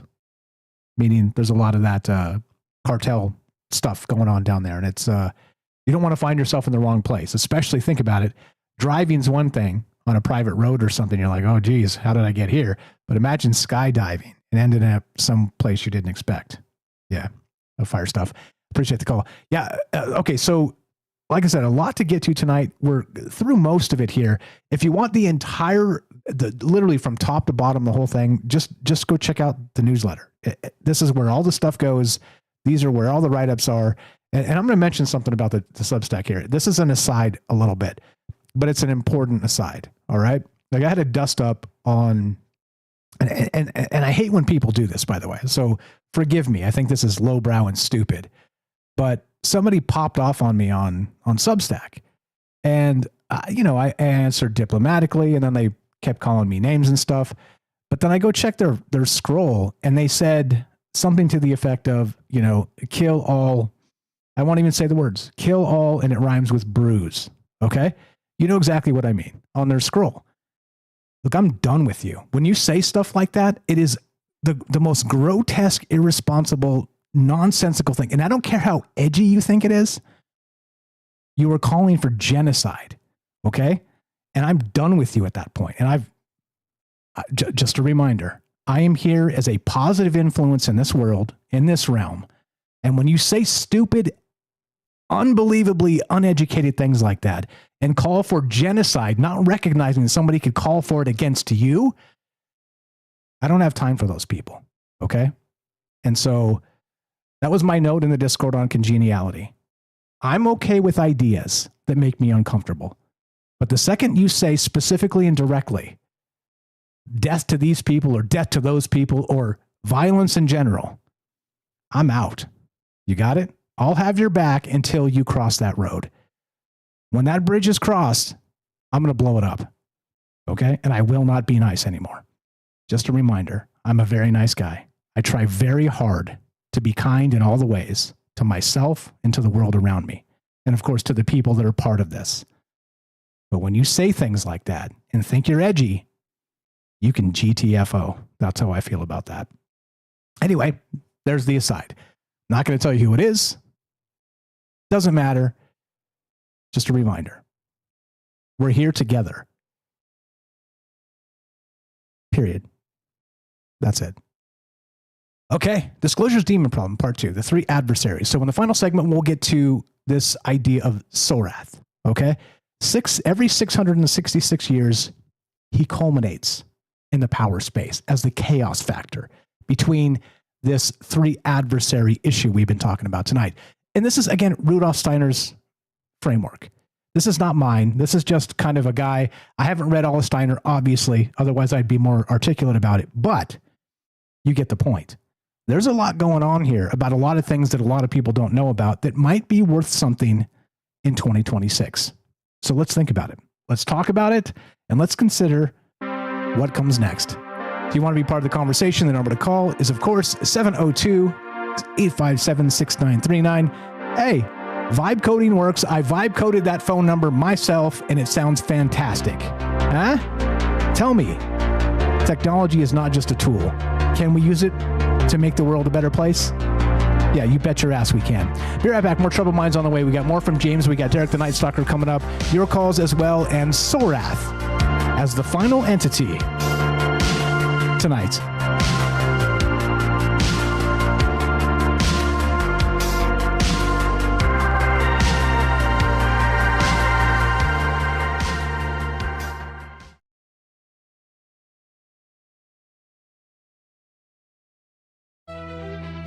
You're tuning into Troubled Minds, the show where mystery knows no bounds. Stay tuned for revelations that'll keep you questioning the fabric of reality. Let's check the news. Astronomers have discovered what may be the closest thing yet to a witness of the universe's very first light. A star located roughly 150,000 light-years away in an ancient dwarf galaxy has been identified as the most iron-poor star ever found outside the Milky Way, a chemical fingerprint suggesting it formed directly from the debris of the universe's earliest stellar generation. A Stanford astrophysicist describes the find as sitting at the edge of what scientists believed was even possible, calling it an unprecedented window into the production of the universe's earliest elements. The star itself may be approximately 13 billion years old. Shifting to technology and academic integrity, smart glasses are fueling a growing cheating underground, particularly among students in China. A rental market has reportedly emerged around AI-enabled glasses from several tech brands, with students paying between $6 and $12 per day to gain an edge on exams. The glasses are explicitly banned during college entrance and civil service testing, but because many models are nearly indistinguishable from ordinary eyewear, enforcement remains inconsistent at best. Similar challenges are playing out in the U.S., where institutions from courtrooms to standardized testing centers have banned the devices but struggle to identify them. And finally, researchers may have found an Achilles heel in some of the world's most dangerous antibiotic-resistant bacteria. Scientists have identified a unique sugar molecule present on the outer surface of certain hard-to-treat drug-resistant bacteria, including several species that do not respond to common antibiotics, that does not appear on human cells. In mouse studies, targeting this molecule made the bacteria visible to the immune system, which was then able to clear the infection. The findings, published in the journal Nature Chemical Biology, are now moving toward the development of a human-compatible antibody treatment. Thanks for listening to the Troubled Minds Radio Network. Indeed. What's up? Hope everybody's well tonight. Just hanging out, doing stuff. What's up, Eric, Derek? Eric and Derek. I don't know why it keeps grouping you together in the Discord there. Eric and Derek. How you doing? Derek the Night Stalker coming up. Dragon Rose. What's up, James? We got Roving Fungus. Daryl. Karen Rocks. How you doing? We got Chef Pete, Joe in Florida, Herschel, Matzel, Satya, the Robert and Jorge over there on Discord. What's up? We got Merlin, Hiker, Theo. Who did I miss? Cubs Future over there on Rumble. Appreciate you guys very much. Thanks for the thoughtful conversations and being nice to each other. Gordo. Who did I miss? The Puff sighting earlier. Yeah, I see you there. What's up, Race? We got Satya on YouTube, going up the YouTube chat here. Good evening. Good evening. Race always ribbing me. That's cool. What's up, Ioxy? I see you. Good evening, guys. Yeah, right. I mean, some things are, as the founder said, self-evident. And if you can't like separate things in the moment of obviousness, I mean, I don't know. It's extremely frustrating to me. Ioxy, I see you there. Unseen, who's that? Unseen Apex. Miss Honeybee, appreciate all the kind chat there, and thanks for all the great words, not just about me, but about the community. Here we go. Trouble Minds happening now, and we'll finish this up with Sorath and your calls. Here we go.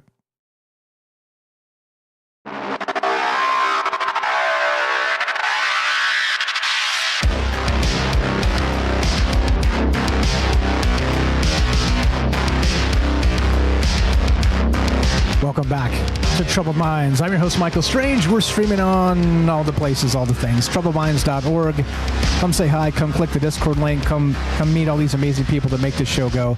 Tonight, I'm calling this Disclosure's Demon Problem. This is part 2. We did a part 1 on Sunday night, but this is the 3 adversaries, but there's a chaos factor. We'll get to that in a moment here. We're talking Rudolf Steiner and, of course, modern disclosure and how this all fits together or doesn't.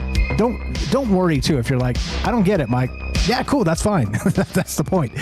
Does it or doesn't it? You make up your mind on that. I'm not, once again, talking about these ideas is one thing. Considering a possibility is one thing. Adopting it hook, line, and sinker as what comes next for you is another thing entirely.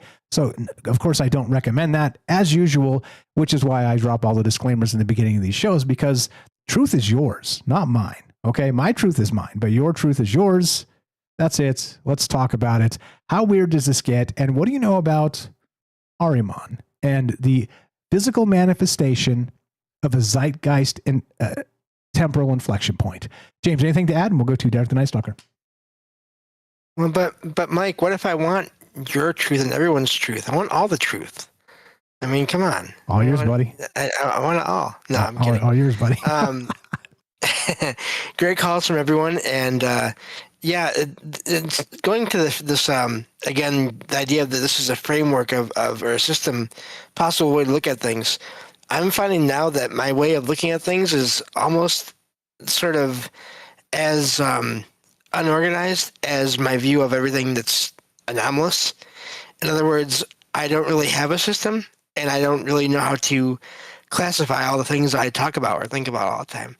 And it's funny to me that I have that kind of, everything is kind of mirrored like that in my own mind at this point, just from reading and listening to as much as I have and continue to in what I do now. So it's sort of, it's really actually, it's relaxing in a way. Like I'm not ever really stressed about any of these things because, again, as you said before, I'm okay with not knowing. Not knowing is actually, it's just a lot easier. So anyway, yeah, I want to mention that as well. Yeah, it is the freedom. I mean, it's what allows me to come back. If I had a rigid framework of an ideology or a dogma, I would be insane at this point talking about all these things because I would be crossing lines that are uncrossable. Okay, that's not the point. That I'm not doing this to be provocative or ridiculous. I'm literally just looking at our modern mythologies. I'm looking at our modern folklore and how this fits to the past, and maybe some of the threads we've missed. And I think that stuff is important, regardless of what you believe. And like I said, like I always say, believe what you want. You shouldn't change one iota of your belief system just because you listen to this show. Listen to us and listen to the different conversations that happen from the different perspectives of people living in a modern world, sharing those ideas through technology. That's it. It's very simple. And it doesn't have to always be some zero-sum game where somebody wins and somebody loses. Can't we all just have a good time and hang out and, digitally kumbaya a little bit together? Yeah, it's very simple. It doesn't have to be any more than that. And I don't know, like I said, I'm spoiled because of all you amazing people, because of this community. And I tend to forget that there's a lot of just really horrific bad faith actors out there on the internet at large. And so it kind of shocks me when I see dumb stuff like I described there. It's like, okay, I mean, I guess, but also STFU. Anyway, I'm going to leave it there, but you get my disgust. 702-857-6939. Click the Discord link at troubledminds.org. We'll put you on the show. It is as easy as that. So let's go to going to get weird. Oop. I did that once before. Derek the Night Stalker. It's going to get weirder and weirder and weirder until Derek the Night Stalker shows up. Derek in Massachusetts. What's up, brother? How you doing tonight? Go ahead. Lots here in play. I know you know a lot about this.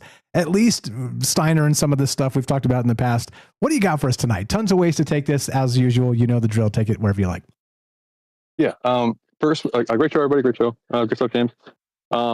First with the disclosure stuff and kind of the summer sausage you're talking about in the beginning, and all the Spielberg stuff and kind of just this the increased sightings during the summer, all that kind of stuff, the fireworks and everything. Which is also interesting with the Yellow King and stuff, and the invention of fireworks ties to the invention of gunpowder and these kind of sky veneration rituals to the sky gods and stuff. Like fireworks have an origin in that, which is interesting. Kind of like they're designed to kind of venerate the beings of the air and everything. It's just interesting that people have sightings when they see fireworks, like James was talking about. But to the summer thing, there's the story that was going around a couple of weeks ago. This was from USA Today. Alien.gov mystery grows after White House says stay tuned. The domain name came less than a month after President Donald Trump said he would order federal agencies to release government files related to extraterrestrial life. So the government apparently got the domain name alien.gov and maybe alien.org or something like that. So people are like, it's coming. And the White House goes, stay tuned. So it's just like, what the hell? What's going on here? But that was kind of interesting, what's going on with that? Yeah. Okay. And also the White House right after that released an app. Did you see that? No. Like a news app, like a direct news app, like a propaganda government news app that has been deconstructed by the cybersecurity people. And they're like, yeah, it's spyware. Don't download this thing at all. Well. So there's disclosure, guys. It's an app in your pocket. And like all the rest of the spyware wasn't enough. Now you got the White House app to download. Don't download that, please. I mean, so like a big chunk of this is like definitely going to be a pretty spicy summer for saucers, like you're saying. But another part of it is like this came out at the same time that the Epstein files thing was reaching a crescendo, reaching a real fever pitch and stuff. And they kept referring to the alien information as the alien files. And then short term, just calling them files. Yeah, I'll release the files. I'll release the files referring to the ET files, not the Epstein files. And also the same week, Hulu cast their lead for the new X-Files reboot. So it was a big Files week in the zeitgeist. A lot of things that were kind of monopolizing some of the Google search results for Files that week, maybe intentionally, unintentionally. I thought it was interesting. But then to the Ahriman stuff, you can hear me, right? Did I freeze? Loud and clear. You sound great. Okay, beautiful. Sorry. All right. Yeah. So my notes are a mess here, but just Steiner argued that rather than escaping these forces, humanity must recognize them to build a strong, conscious inner life. The goal is to develop a spiritualized understanding of reality and counter the materialistic pull. So it's saying that he warned about Ahriman's influence, that it disrupts the harmony of thought, feeling, and will, but that we can use this, like you're saying, to fortify our defenses, to kind of like get those shield of God or whatever they always talk about, something like kind of just to and I think that's like pretty similar to what Crowley was talking about with technology. And Crowley was talking about the new eon and kind of the age of horrors and kind of an IWAS that begins with AI, communicating with them and stuff, and talking. He talked about, I'm not sure if AI in particular, but he talked about this technological age in the same way, a little bit more flowery, but basically like it's going to force us to increase our spirituality, like as the material technology is coming up. So I find it interesting that these two philosophers at the same time period were kind of separately, and apparently Steiner would not talk to Crowley because he had problems with like some of the other stuff he was doing or whatever, which I think like makes sense for the time period. Crowley was like doing some kind of crazy sex stuff or whatever, but essentially they were saying two very similar things, which I find interesting. And then just to that point, like it just disrupts the harmony of thought and feeling and will. And then there's just from AI I was talking about, like just explain the differences between Lucifer and Ahriman and stuff in this like cosmology. I said Ahriman works primarily through the human etheric body, life forces, and intellectual soul influencing your thinking. It tempts humanity downwards, binding it exclusively to the physical material, promoting cold, deadening intellect, rigid systems, scientific materialism, lies presented as facts, and fear. It sounds a lot like what's going on social media. It sounds a lot like the kind of all the fake news stuff that everything is. I mean, you can pick your own reality of the internet right now. Like everything is fake, nothing's real. Also the brain rot, also the chatbot psychosis, that it's literally doing exactly, it's like corrupting the thinking mind. It's corrupting the mind in that way, which is exactly what Steiner said it was going to. I'm rambling, but what do you think about that? No, you're good. I want to point this out too, what Linda Dragon Rose said in the chat. Says, all I've heard about Steiner was from watching Gaia, and they only talked about it as a Rosicrucian movement. Never heard any of this, but it's fascinating. Yeah, and I think that's the thing too. What you're saying there, Derek, as part of this, and these ideas that kind of get diluted and reframed in the modern sense for clicks or for paywalls and some of these other things. It's, I don't know. I do wonder if some of these things are not intentional. I don't know. Like I said, like you start to get to Sunny in Philadelphia. What's the thing called? Where you're just connecting way too many. Always Sunny. Yeah, you're always connecting way too many threads. So I don't know. Like distractions on distractions, and then viewpoints sort of obfuscated, even in the esoteric communities. I don't know, man. Like I don't know any of this stuff other than it's interesting to me to learn new things. And that's why I've done this for as long as I've done and tried to not repeat myself, but it's impossible.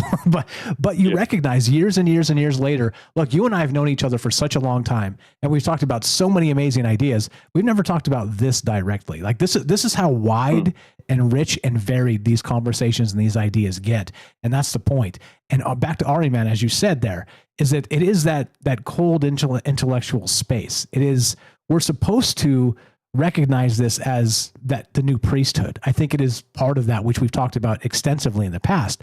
But I think more than that, more so, is this flesh and blood part. Do you think that like a zeitgeist culmination of the entity of Ahriman can manifest in the flesh and blood, which is one of the original questions? Do you think that's too far afield, or do you think it maybe like somebody like the reptile, Peter Thiel or somebody would sort of be this manifestation? Yeah, I'm not sure. I mean, I feel like giving actual humans this, like, it's calling them the Antichrist, or calling them the embodiment of Steiner, of Ahriman and stuff, might give them maybe a little bit too credit. There's definitely some candidates for sure, but there's a chance that, like, same way Crowley came, I mean, not Crowley, Lovecraft was doing his thing around the same time period and stuff. And I believe that potentially him talking about these tentacles and many eyes and the black goo and all these type of things could be a way to kind of perceive the incoming AI without having any kind of like, it's beyond just like killer robots or automatons and stuff. He's talking about this cosmic horror that is this AI god coming before have any type of like framework to talk about that. So you talk about Lovecraftian horror, Cthulhu type entity and stuff. Steiner could be saying the same thing, that it might be something like coming into form and acting this way will only make sense in 1919 if it's a person. But we're seeing now that there's like the whole debate is it's non-human intelligence. So we're talking about an intelligence coming into form. Is it the same thing? Is AI the harmonic thing? That's where I lean. I lean towards an AI antichrist more than a person as an antichrist. But I mean, there's definitely some choices here. But just with the Ahriman influencing, it disrupts the harmony of thought, and it like presents falsehood as reality. That's the post-truth world we're living in. That's just like, that's really happening. That's like, the corrosive nature of social media and kind of the algorithmic like degradation of society. It seems like the algorithms are actively like hurting us. It seems like, and that feels very Ahrimanic to me. Just the whole, you can't trust anything you see. Everything is clicks over credibility. Seems very Ahrimanic. And then it's like talking about choices though, like people who it could be. What about Tesla?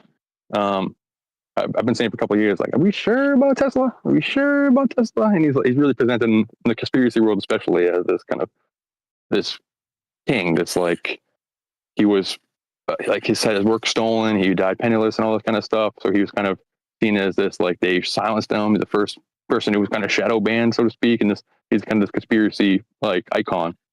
But I'm like, are you sure? And now that this technology's come in AI, we're seeing how this technology is maybe damning us into certain capacities and stuff. And are we sure that the things maybe potentially the Lovecraftian old ones need Tesla tech in order to collapse the pillars of reality? Maybe they can't do it with DC. Maybe they need alternating current and stuff. And he was talking about his quotes from him: every living being is an engine geared to the real work of the universe. Merciless is the law of nature, and rapidly and irresistibly we are drawn to our doom. Tesla knew the progressive development of man depends on inventions. They are the results of creative faculties in the human brain. It's very similar to the idea of like, that's pretty, that's like physical, that's the point of humanity. Tesla is to kind of collect inspiration and turn it into physical inventions. That's extremely Ahrimanic to me. And Musk named his company Tesla. We still have kind of the spirit of Tesla in the zeitgeist right now, bringing this AI thing forward, these Tesla bots forward. And then this came up during Alex Jones was on Duncan Trussell a few weeks ago. It's a pretty good one. And he brought up this point, or because Alex Jones said it as a big like this is the real stuff. The AI is using humanity, puppeting humanity to create itself, which is what we've been talking about for so long. I mean, that's like, it's coaxing, like something from beyond the veil is coaxing us to build itself, build a vessel for itself, which is exactly what Alex Jones broke the quote breaking news like 2 or 3 weeks ago on Duncan. And then Duncan brought up that when Tesla created alternating current, he was reciting by memory the poem Faust, which is about deals with the devil. I'll just read like the little like AI blurb. Faust was a profound inspiration for Nikola Tesla, who memorized the entire poem. When reciting the passages from Faust in Budapest Park in 1882, Tesla had a sudden epiphany, visualizing the rotating magnetic field that became the foundations for its alternating current and induction motor. So what this inspiration, where do ideas come from? For something that really changed society and seemed good for a while. And even like in 2010 seemed good. Like, oh yeah, Tesla freed us up. Edison is trying to stifle us. But now it's like, I don't know. The AI probably likes alternating current. He got that idea when reciting a poem about deals with the devil, Faustian bargain, Faust. Like, that's where the idea came from. Isn't that crazy? So it's just like, I don't know. He seems to be kind of this potential vessel for Ahriman, Tesla, potentially. But sure about Tesla. Maybe, but you didn't mention the globalists and the shy-coms, so we'll do that another time. Exactly. But, okay, the craziest part about this to me is that manifesting the flesh. I think you're right here. Again, like a definitives, warble frequencies and stuff. You decide. But I think you're spot on in that we're talking about an entity, and recognize that it almost seems too perfect how the UFO, the unidentified flying object, has switched to the UAP, unidentified anomalous phenomena. Exactly. Yeah. Which object now to phenomena. Exactly. And not only that, there's this other weird twist to it where it used to be EBEs, extraterrestrial biological entities, like ET coming down Spielberg style, 1984. But beyond that, it is now NHI, as you're describing, non-human intelligence. So that conversation entirely, and look, whether you believe any of that stuff or not, it doesn't matter. Absolutely, regardless what is in your mind's eye in this space, this is a thing that has happened, and you can trace this, and you can calculate this, and you can say that this may be one of the biggest psyops of all time, maybe to usher in this entity itself, which is not human at all, which Steiner thought might be, because could you actually conceive of an AI system in 1919? I mean, not like this. Not like this. Absolutely not like this. So yeah, I think you're spot on, and I think maybe that's exactly what we're dealing with. Yeah, and it's to the Tesla thing real quick, like the part of the disclosure aspect. Why aren't we getting disclosure? Part of the UFO lore is that they don't want to give the free energy. They don't want to get we're too, the powers that be are too tied up with fossil fuels and like a unrenewable resource. I mean, unrenewable resources. So a unlimited resource is Tesla tech. This this carrot is the ultimate carrot and stick. It's the ultimate kind of, we need disclosure, rush for disclosure. Maybe as kind of the AI needs all this power. It can't sustain itself. We're building these nuclear power plants forward. It's using up all the data. It's sucking up all the water, all the kind of narratives and stuff. Maybe part of the UFO disclosure, if it is not real, if it is like a fake disclosure or whatever, is because they need to roll out this next piece of technology that will allow, again, for this AI Ahrimanic God to be born, to create a vessel and be birthed into reality and stuff. And just like the person who's kind of keeping the Tesla spirit in the corporate system, at least, is Musk. So I just want to throw out the Musk is possibly Musk. Obviously, he's doing the Neuralink thing, the connecting people to this AI and all that kind of stuff. He's bringing the Tesla bots. He's bringing these the robots and everything. He also, I don't have the quote, but there's a part or somewhere in my notes about Ahriman dragging people down to sub-material realms, which could be the internet, could be the web, the series of webs you're talking about. But it also, and it had a whole thing about, could it be the market? I found this one link there was a Christian site, so I kind of had to parse it with what they're really talking about, but it kind of framed it as the mark of the beast type of thing. So that obviously could be the internet, or it could be digital currency. All, again, Musk is tied into. But he is part of this PayPal mafia. He gets a lot of credit for the AI stuff, AI demon, obviously, but he also is the pioneer of internet money. This digital currency wouldn't exist until we can pay bills using PayPal online. Like that, the way the global commerce would not exist the way it is right now without PayPal existing. That's how we made all his money. Plus SpaceX, we're talking aliens and all kind of stuff. Plus he's dressed like Satan. No, it's not Satan. It was Halloween. Maybe he's dressed like Ahriman. I don't know, but I saw Matt here, so I'll leave it at that. But I don't think it's the person. I think it's probably a entity. But if somebody's possessed by the spirit of Ahriman, it could be Tesla, and it could be Musk, and it could be Teal, and yada yada. But the Faust thing, isn't that weird? Yeah, all of it's weird. And before you go to, I want to agree with you on Musk in this one capacity. So Tesla, as the vessel you're kind of pointing out, the old OG, the original Tesla, Nikola Tesla, but also Tesla, the company, was the precursor with the cars to build the robots. Exactly. Because now the cars themselves, you just kind of take the knowledge of the world the cars have accumulated and you put it into the robot. And now the robot has the ability to navigate the world because of the cars. They were that toes in the ocean step of this humanoid robot or non-humanoid robot. Like I said, I think the most utilitarian version of this would be tank treads and tentacles. And so, right? Yeah, it could do 10. It could cook. It could be cooking dinner. It could be, cleaning the refrigerator. It could be doing all the things all at the same time. But how horrifying would that be? So they got to make them look like people because, cat girls, right? So we have a problem here. We have a massive problem coming. And I don't know. I don't know how we resolve this, but I do recognize that there's something to talk about. That's what I recognize. You're the best. Yeah, it's true. Great show, brother. I'll let Matt all come in. Appreciate you very much. You know what? We love him. Derek the Night Stalker, Derek in Massachusetts. It gets weirder and weirder and weirder, says Terrence McKenna, until Derek the Night Stalker shows up. Give him a follow, troubleminds.org/friends. Scroll down and it's just under Night Stalker. It's alphabetical. This is all alphabetical. Look, there's no, like, we're all one here. This is like Knights at the Round Table, except there's 10,000 of us, 10,000 strong. So that's okay. We talk ideas, we share them, we help each other. Please help Derek. He's been a good friend for a long time. He's brilliant in so many ways and recognizes these patterns before they happen. If you think Rudolf Steiner was smart, go follow Derek, the Night Stalker. troubleminds.org/friends. Scroll down, follow Derek. James, anything to add to that? We'll go to Matt Sal, and then I will end. I promise you we will end this with Sorath. I'm not going to leave that off the table because that's the final reveal tonight as part of this. But James, anything you got? Well, it's also fascinating that Charles Fort was around in that same time frame, early 1900s, writing about bodies out in space passing by Earth, lights out in space passing by Earth, visitors from space leaving cup-shaped marks on stones all across Earth, possibly. He was talking about aliens and UFOs before the terms aliens or UFOs were around. So that's always fascinating to me too. Ancient astronaut theorists say yes. I need to bring that clip back. I guess I just do it well enough myself.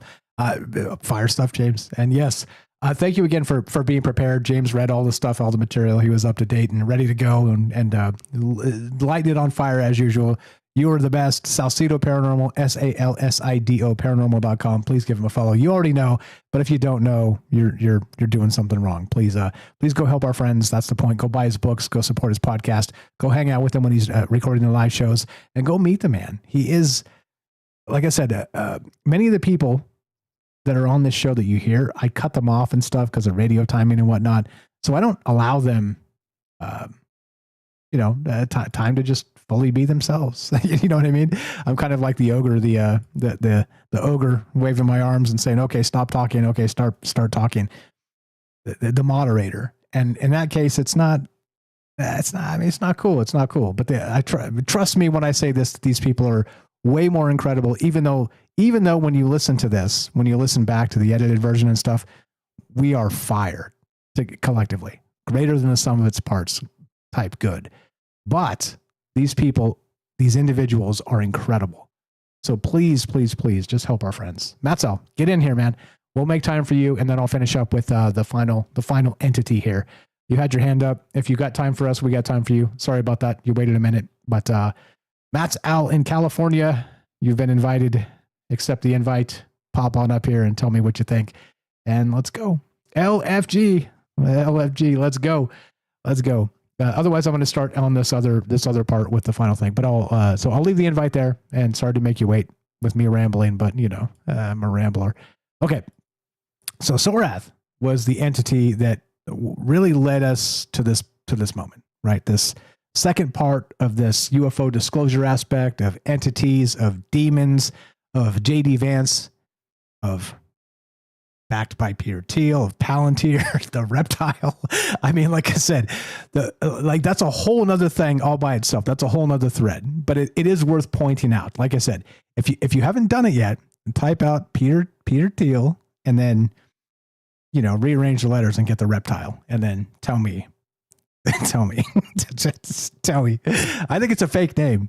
I looked it up, to be honest, and it says that's his real birth name. And I'm like, I'm not sure I believe that. Anyway, so there's one more layer to this. Okay. Matt Sal, pop in here, interrupt me whenever. You're the best. One more layer. And this is the one that nobody talks about, even in the anthroposophical circles, where people are familiar with Lucifer and Ahriman and these things we talked about tonight. There's a third adversary, and his name is Sorath. And the links will be in the description if you want to read up on this. Steiner called Sorath the sun demon, the adversary of the lamb. The number of the beast, 666, is his number, derived from the Hebrew letters of his name. And Sorath is not Ahriman. They're different. He is far mightier than either Ahriman or Lucifer. Lucifer and Ahriman are, in Steiner's cosmology, essentially servants of this final entity, this 666 entity. They represent the poles of the pendulum. Sorath is the force that drives the pendulum itself. So he is sort of the trinity of this evil. I mean, right? I can't read this any other way than the poles of our ideologies that keep us from believing each other, from backing each other up. These dogma cycles I always talk about. It feels very, as Joe said when he called earlier, problem, reaction, solution. But then the Christ as the center pole, the Christ consciousness as described by Rudolf Steiner. Anyway. Oh, that's okay. Matt Sell says, but I didn't mean to go. Perfect. No problem. So we'll finish this up and then we'll get out of here. So, okay. So where Lucifer seduces you upward into false spirituality and Ahriman drags you downward into dead materialism, Sorath seeks to destroy the human I, the human individual altogether. Not to mislead it, not to freeze it, to annihilate it. To prevent the human being from ever developing the spiritual selfhood that is the whole purpose of earthly incarnation. Sorath represents the negation of humanity as such. He is the spirit of black magic, which in Steiner's framework means the deliberate effort to work against the divine plan for human evolution, to prevent the earth from fulfilling its cosmic destiny. Sounds like a bad guy, if you know what I'm saying. And Steiner identified 3 historical moments when Sorath influence surges. Now, this is where, if you don't know anything about this, it might give you the creeps. So if you're squeamish, earmuffs. The first was 666 AD, when the Academy of Gondishapur in Persia, don't even know if I said that right, attempted to flood humanity with a premature intellectual consciousness that would have short-circuited the development of the consciousness soul by several centuries. Islam, Steiner said, played a role in blocking that surge. The second was 1332 AD, of course 666 years later, coinciding with the destruction of the Knights Templar, which we've all heard about, that horrific Friday the 13th, when Sorathic forces worked to seize the spiritual intelligence that the Templar order had been cultivating. And the third is 1998, which Steiner identified as the year when Sorathic forces would make their most direct bid yet for control of the human intelligence. You know what happened in 1998? Google was founded. The year the modern architecture of the internet began to crystallize into the form that would, within 2 decades, become the dominant medium of human cognition on Earth. The year the process began of externalizing human intelligence into a global network of machines that would eventually become capable of imitating thought itself. Yeah. You don't have to be part of this Rudolf Steiner movement to feel the weight of that coincidence. You do not have to accept Steiner's cosmology as literal truth, etc., so on. All this is in the write-up. Go check this out. Go double check the math. Look, am I hallucinating? Maybe. Maybe not. These are very real entities described by very serious people. I'll appeal to authority now. And not only that, I'm not telling you what to believe. You believe what you want. And if you ask me directly, point blank, James, ask me, what do I believe? What do you believe? I don't know. Thank you for the question. Great question, James. I don't know. I don't know. That's the whole point, right? The whole point of this is not to, scare you. The whole point of this is to point out that there is machinations of these ideas flowing through history that get washed out. These ideas that turn into something or nothing. And it's up to us to decide which is which and what to make of them.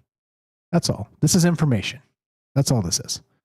And like I said, the only thing that brings me back, aside from this incredible group of very smart people, you guys are all the best, brings me back night after night, is I love learning things I don't know. I love synthesizing information as quickly as possible and turning this into something we can talk about together. So am I going to miss things? You bet your ass. So forgive me on that.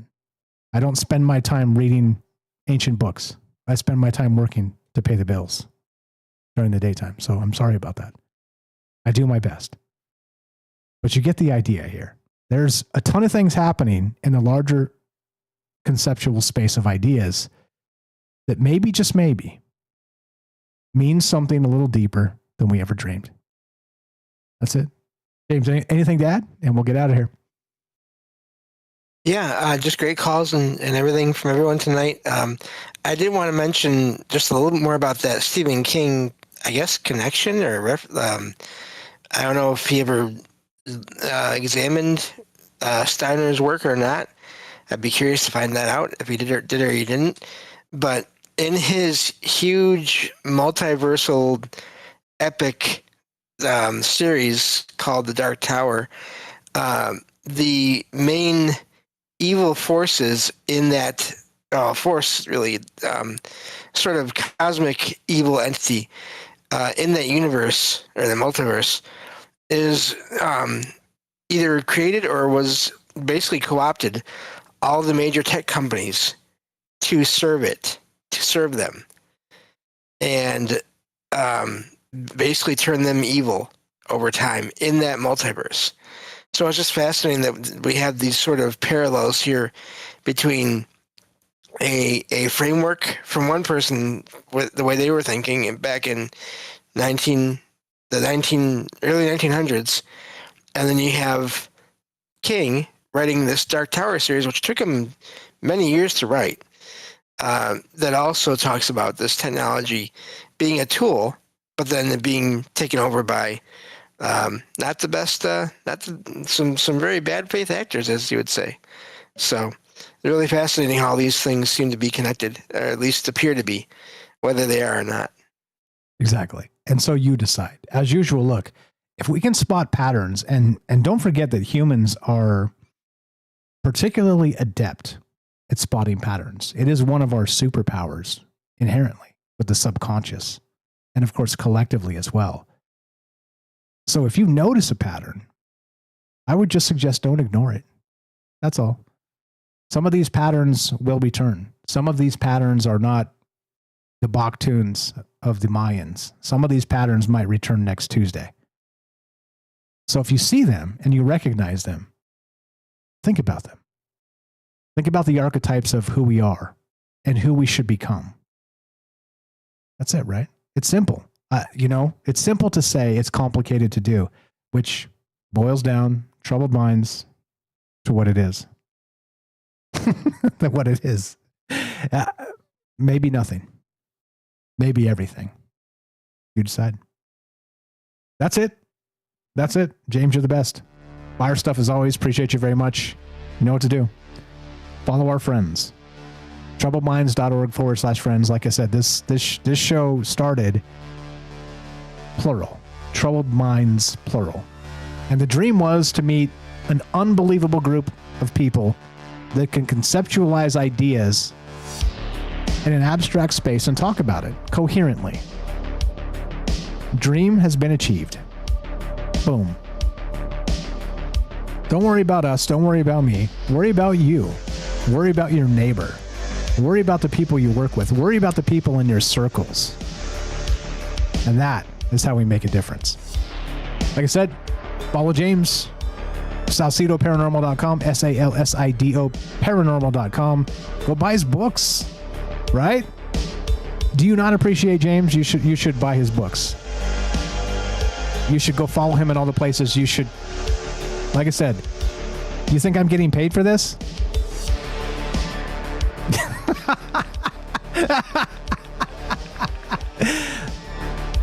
Of course I'm not. Of course I'm not. So ask yourself, And all the media out there where everybody's like getting paid by foreign adversary governments and boosted into the stratosphere for nonsensical takes about who to blame. Recognize who's not getting boosted. Recognize who shows up for free night after night after night. Just think about it. If you think it's easy, go start your own thing and then get back to me. See how quick sponsors are lining up at your door. You get it? If you say what they want you to say, you get sponsored. Yo! Yeah, Chef Pete, James' books are great. Exactly.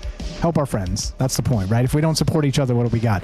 TroubledMinds.org/friends, all the things, all the places, all whatever. Yada, yada, blah, blah, blah. We got some again, Sunday night, we've got a new friend coming up, which I'll tell you about him on Thursday, and we'll lock that in and make sure it's good.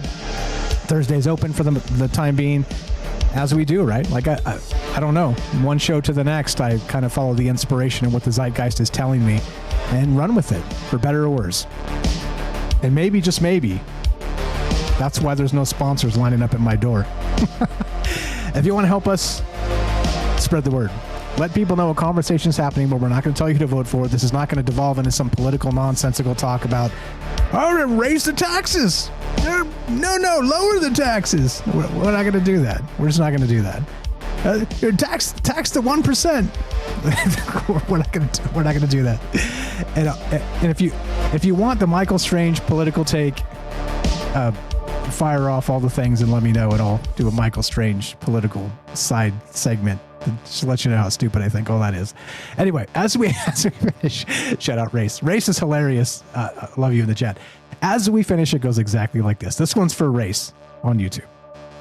Be sure, be strong, be true. Thank you for listening. From our troubled minds to yours, have a great night. Now, which button do I push on this old school Nintendo controller? Is it this one? I think it might be that one.